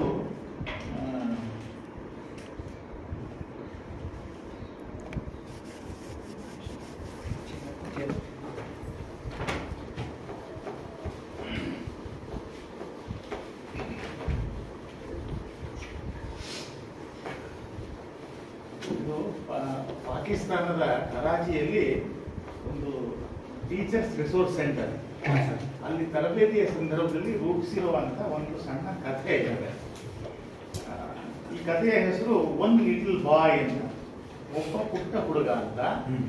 ಇದನ್ನ ಇಂಗ್ಲಿಷ್ನಿಂದ ನಮ್ಮ DS ಜಯದೇವ್ ಅವರು ಕನ್ನಡಕ್ಕೆ ಅನುವಾದ ಮಾಡಿದ್ದಾರೆ. ಇದು ಒಂದು 3 ನಿಮಿಷ ತಗೊಳುತ್ತೆ, ಹೇಳ್ತೇನೆ. ಇದಾದ್ಮೇಲೆ ಮುಗಿಸ್ಕೊಳ್ಳೋಣ. ಇದ್ರ ಬಗ್ಗೆ ಚರ್ಚೆ ಏನು ಮಾಡೋದಿಲ್ಲ, ಯಾಕಂದ್ರೆ ಈಗಾಗಲೇ ಏನು ನಡೆದಿದೆಯೋ ಅದರ ಹಿನ್ನೆಲೆಯಲ್ಲಿ ಮುಂದೆ ನೋಡೋಣ. ಇದರ ಪರಿಣಾಮವನ್ನು ಮಾತ್ರ ನೀವು ಗಮನಿಸಿ. ಇಲ್ಲ ಬಿಡಿ. ಒಮ್ಮೆ ಒಬ್ಬ ಚಿಕ್ಕ ಹುಡುಗ ಶಾಲೆಗೆ ಹೋದ, ದೊಡ್ಡದಾದ ಶಾಲೆ. ಪಾಪ ಹುಡುಗ ಬಹಳ ಚಿಕ್ಕವನು. ತರಗತಿಯಲ್ಲಿ ಹೋಗಿ ಕುಳಿತ ಮೇಲೆ ಶಾಲೆ ಅಷ್ಟು ದೊಡ್ಡದಾಗಿ ಕಾಣಲಿಲ್ಲ. ಅವನಿಗೆ ಸಂತೋಷವಾಯಿತು. ಒಂದು ದಿನ ಬೆಳಗ್ಗೆ ಮಿಸ್ ಹೇಳಿದರು, ಮಕ್ಕಳೇ ಇಂದು ನಾವು ಬಣ್ಣ ಬಣ್ಣದ ಚಿತ್ರ ಬರೆಯೋಣ. ಹುಡುಗನಿಗೆ ಆನಂದವೂ ಆನಂದ. ತಾನು ತಂದ ಬಣ್ಣದ ಕ್ರಯಾನ್ಗಳನ್ನು ನೆಲದ ಮೇಲೆ ಹರಡಿದ, ಬಿಳಿ ಹಾಳೆಯನ್ನು ತೆಗೆದು ಹರಡಿದ. ಜೊತೆಗೆ ಹುಲಿ, ಸಿಂಹ, ಹಸು, ಕೋಳಿ ಮರಿ, ದೋಣಿ, ಹಾಯಿ ಹಡಗು, ಹೀಗೆ ಏನೆಲ್ಲ ಚಿತ್ರಗಳು ಮರದ ಹಾಳೆಯ ಮೇಲೆ ಜೀವಂತವಾಗಿ ಹಾರಾಡಿದವು. ಹುಡುಗ ಇನ್ನೇನು ಬರೆಯಬೇಕೆಂದಿದ್ದ, ಶಾಲೆಯ ಮೂಲೆಯಿಂದ ಗುದ್ದಿದಂತೆ ಎದ್ದಿತು ಆದೇಶ. 1 ನಿಮಿಷ ತಡೆಯಿರಿ ಮಕ್ಕಳೇ, ನಾನು ಹೇಳೋವರೆಗೂ ಬರಿಬೇಡಿ. ಮತ್ತೆ ಮಿಸ್ ಹೇಳಿದರು, ಮಕ್ಕಳೇ ನಾವೆಲ್ಲ ಹೂವಿನ ಚಿತ್ರ ಬರೆಯೋಣ. ಹೌದಲ್ಲ, ಬಾಲಕ ಭಾವಿಸಿಕೊಂಡ. ಒಂದು ಸುಂದರವಾದ ಹೂವು ಬರೆಯಲು ಶುರು ಮಾಡಿಯೇ ಬಿಟ್ಟ. ನಸು ಗುಲಾಬಿಯ, ಕಿತ್ತಳೆ ಬಣ್ಣದ, ನೀಲಿ ಬಣ್ಣದ, ಹೀಗೆ ಬಣ್ಣ ಬಣ್ಣದ ಹೂಗಳನ್ನು ಬರದೇ ಬಿಟ್ಟ. ಮತ್ತೆ ಅದೇ ಧ್ವನಿ. ಮಿಸ್ ಹೇಳಿದರು, ಅವಸರ ಮಾಡಬೇಡಿ, ಸ್ವಲ್ಪ ತಾಳಿ, ಹೇಗ್ ಬರಿಬೇಕು ಅಂತ ನಾನು ಹೇಳ್ಕೊಡ್ತೇನೆ. ಮಕ್ಕಳೇ ಇಲ್ಲಿ ನೋಡಿ, ಕೆಂಪು ಗುಲಾಬಿಗೆ ಹಸಿರು ಬಣ್ಣದ ತೊಟ್ಟು ಇರಬೇಕು, ಹೀಗೆ. ಗೊತ್ತಾಯ್ತಾ ಮಕ್ಕಳೇ? ಕೆಂಪು ಗುಲಾಬಿಗೆ ಹಸಿರು ಬಣ್ಣದ ತೊಟ್ಟು ಇರಬೇಕು, ಹೀಗೆ. ಬಾಲಕ ತಾನು ಬರೆದ ಚಿತ್ರ ನೋಡಿದ, ಅದು ಚೆನ್ನಾಗಿಯೇ ಇದೆ ಅನಿಸ್ತು ಅವನಿಗೆ. ಆದರೆ ಹಾಗೇನೋ ಅವನು ಹೇಳುವ ಗೋಜಿಗೆ ಹೋಗಲಿಲ್ಲ. ಹಾಳೆ ತಿರುವಿ ಹಾಕಿ ಮಿಸ್ ತೋರಿಸಿಕೊಟ್ಟ ಚಿತ್ರ ಬರೆದ, ಕರ್ತವ್ಯ ದೃಷ್ಟಿಯಿಂದ. ಮತ್ತೊಂದು ದಿನ ತರಗತಿಯಲ್ಲಿ ಮಿಸ್ ಹೇಳಿದರು, ಮಕ್ಕಳೇ ಇಂದು ಮಣ್ಣಿನಲ್ಲಿ ನಾವು ಆಟ ಆಡೋಣ, ಏನಾದ್ರೂ ಮಾಡೋಣ. ಈ ಪುಟ್ಟ ಹುಡುಗನಿಗೆ ಖುಷಿಯೋ ಖುಷಿ. ಇದಕ್ಕಿಂತ ಅದ್ಭುತವಾದ ಏನು ತಾನೇ ಇದೆ? ಹಾವು ಮಾಡಬಹುದು, ಆನೆ ಮಾಡಬಹುದು, ಇಲಿ ಮಾಡಬಹುದು, ಕಾರು ಬಸ್ಸುಗಳನ್ನು ಮಾಡಬಹುದು ಅಂತ ಭಾವಿಸ್ತಾ ಇದ್ದ. ಆದರೆ ಅದೇ ಧ್ವನಿ. ಮಿಸ್ ಹೇಳಿದರು, ಮಕ್ಕಳೇ ಸ್ವಲ್ಪ ತಡೆಯಿರಿ, ಇಂದು ನಾವು ಮಣ್ಣಿನಿಂದ ಪಾತ್ರೆ ಮಾಡೋಣ. ಬಾಲಕ ಭಾವಿಸಿದ, ಹೌದಲ್ಲ, ನಾನು ನಮ್ಮ ಮನೆಯಲ್ಲಿರುವ ಆ ಬೋಗಣಿ ಅದನ್ನು ಮಾಡ್ತೇನೆ, ಚಮಚ ಮಾಡ್ತೇನೆ, ಹೂಜಿ ಮಾಡ್ತೇನೆ, ಬೇಗ ಬೇಗನೆ ಮಾಡಿಯೇ ಬಿಟ್ಟ. ಆದರೆ ಅದೇ ಧ್ವನಿ, ತಡೆ, ಪಾತ್ರೆ ಹೇಗೆ ಮಾಡಬೇಕೆಂದು ನಾನು ತೋರಿಸಿಕೊಡುತ್ತೇನೆ. ಮಿಸ್ ಉದ್ದನಾದ ಒಂದು ಕೊಳಗದಂತಹ ಪಾತ್ರೆ ಮಾಡಿ ತೋರಿಸಿದರು. ಬಾಲಕ ತಾನು ಮಾಡಿದ್ದ ಪಾತ್ರೆಯನ್ನು, ಮಿಸ್ ಮಾಡಿದ್ದ ಪಾತ್ರೆಯನ್ನು ನೋಡಿದ. ಅವನಿಗೆ ತಾನು ಮಾಡಿದ್ದ ಪಾತ್ರೆ ಇಷ್ಟವಾಯಿತು, ಆದರೆ ಅದನ್ನು ಮಿಸ್ಗೆ ಹೇಳಲಿಲ್ಲ. ಮಿಸ್ ಮಾಡಿ ತೋರಿಸಿದ ಪಾತ್ರೆಯನ್ನೇ ಮಾಡಿದ. ಹೀಗೆ ಈ ಪುಟ್ಟ ಹುಡುಗ ಕಾಯುವುದನ್ನು, ಮಿಸ್ ಮಾಡಿದ್ದನ್ನೇ ನೋಡುವುದನ್ನು, ನೋಡಿಕೊಂಡೇ ಮಾಡುವುದನ್ನು ಕಲಿತುಕೊಂಡ. ಜೊತೆಗೆ ಸ್ವಂತ ನಿರ್ಧಾರಗಳ ಗೊಡವೆ ಬೇಡೆಂದು ಕೈ ಬಿಟ್ಟ. ಹೀಗಿರುವಾಗ ಬಾಲಕನ ತಂದೆ ತಾಯಿಗಳು ಮತ್ತೊಂದು ಊರಿಗೆ ವರ್ಗವಾಗಿ ಹೋದರು. ಅಲ್ಲಿಯೂ ಈ ಪುಟ್ಟ ಹುಡುಗ ದೊಡ್ಡದೊಂದು ಶಾಲೆಗೆ ಸೇರಿದ. ಆ ಶಾಲೆಯಲ್ಲಿ ಒಂದು ದಿನ ಮಿಸ್ ಹೇಳಿದ್ರು, ಮಕ್ಕಳೇ, ಇಂದು ನಾವು ಬಣ್ಣದ ಚಿತ್ರ ಬಿಡಿಸೋಣ. ಬಾಲಕನಿಗೆ ಸಂತೋಷವಾಯಿತು. ಬಣ್ಣದ ಕ್ರಯಾಣಗಳನ್ನು ತೆರೆದ, ಬಿಳಿ ಹಾಡುಗಳನ್ನು ಹರಡಿದ, ಮಿಸ್ ಕೇಳುವುದನ್ನು ಕೇಳಲು ಕಾಯುತ್ತಿದ್ದ. ಆದರೆ ಮಿಸ್ ಏನನ್ನೂ ಹೇಳದೇ ಇಲ್ಲ. ಮೌನವಾಗಿ ಕೊಠಡಿಯುದ್ದಕ್ಕೂ ನಡೆದಾಡುತ್ತಿದ್ದರು. ನಮ್ಮ ಪುಟ್ಟ ಬಾಲಕನ ಬಳಿ ಬಂದು ಕೇಳಿದ್ರು, ಮಗು, ನೀನ್ ಚಿತ್ರ ಬಿಡಿಸೋದಿಲ್ವೇ? ಏನ್ ಚಿತ್ರ ಬಿಡಿಸ್ಲಿ ಮಿಸ್? ಯಾವ ಚಿತ್ರ ಬೇಕಾದ್ರೂ ಬರೀ, ನಿನಗಿಷ್ಟವಾದ ಚಿತ್ರ. ಹೇಗ್ ಚಿತ್ರ ಬಿಡಿಸ್ಲಿ ಮಿಸ್? ಯಾವ ಬಣ್ಣ ಹಚ್ಚಲಿ? ಅಯ್ಯೋ, ನಿನಗಿಷ್ಟ ಬಂದ ಬಣ್ಣ ಹಚ್ಚು. ನನಗಂತೂ ಅರ್ಥನೇ ಆಗ್ತಾ ಇಲ್ಲ ಎಂದು ಹೇಳುತ್ತಾ ಬಾಲಕ ಯೋಚಿಸಿದ. ಅವನಿಗೆ ತಕ್ಷಣ ನೆನಪು ಬಂತು. ಅವನೊಂದು ಚಿತ್ರ ಬರೆದ. ಕೆಂಪು ಬಣ್ಣದ ಗುಲಾಬಿ, ಹಸಿರು ಕೊಟ್ಟು. ಅದ್ಭುತವಾದ ಒಂದು ಏನೋ ಸಮಾರೋಪ ಮಾಡಿದ್ರು. ನಾನು ಮಾತನ್ನ ಹೇಳಿದೆ, ಸದೆ ಬಡ್ದು ಆಮೇಲೆ ನಾವು ಸರಿ ಮಾಡೋಕ್ಕೆ ಹೋದ್ರೆ ಆಗಲ್ಲ ಅಂತ ಹೇಳಿದೆ. ನಾನು ಸುಮ್ಮನೆ ಹಾಡು ಮಾತಿನಲ್ಲಿ ಹೇಳಿದೆ. ನಾನು ಹಿಂದಿನ ಶಿಕ್ಷಕರು ಅವನಿಗೆ ಏನೋ ಅವನ ಒಂದು ಸ್ವಾತಂತ್ರ್ಯವನ್ನು ಕಸ್ಕೊಂಡು ಹೀಗೆ ಮಾಡಬೇಕು ಅಂತ ಇನ್ಸ್ಟ್ರಕ್ಷನ್ ಕೊಟ್ಟ ಮೇಲೆ ಅವನಲ್ಲಿರೋಂಥ ಹೊರಟೋಯ್ತು. Thank you so much sir. ಇಲ್ಲ, ತುಂಬ ಚೆನ್ನಾಗಿದೆ.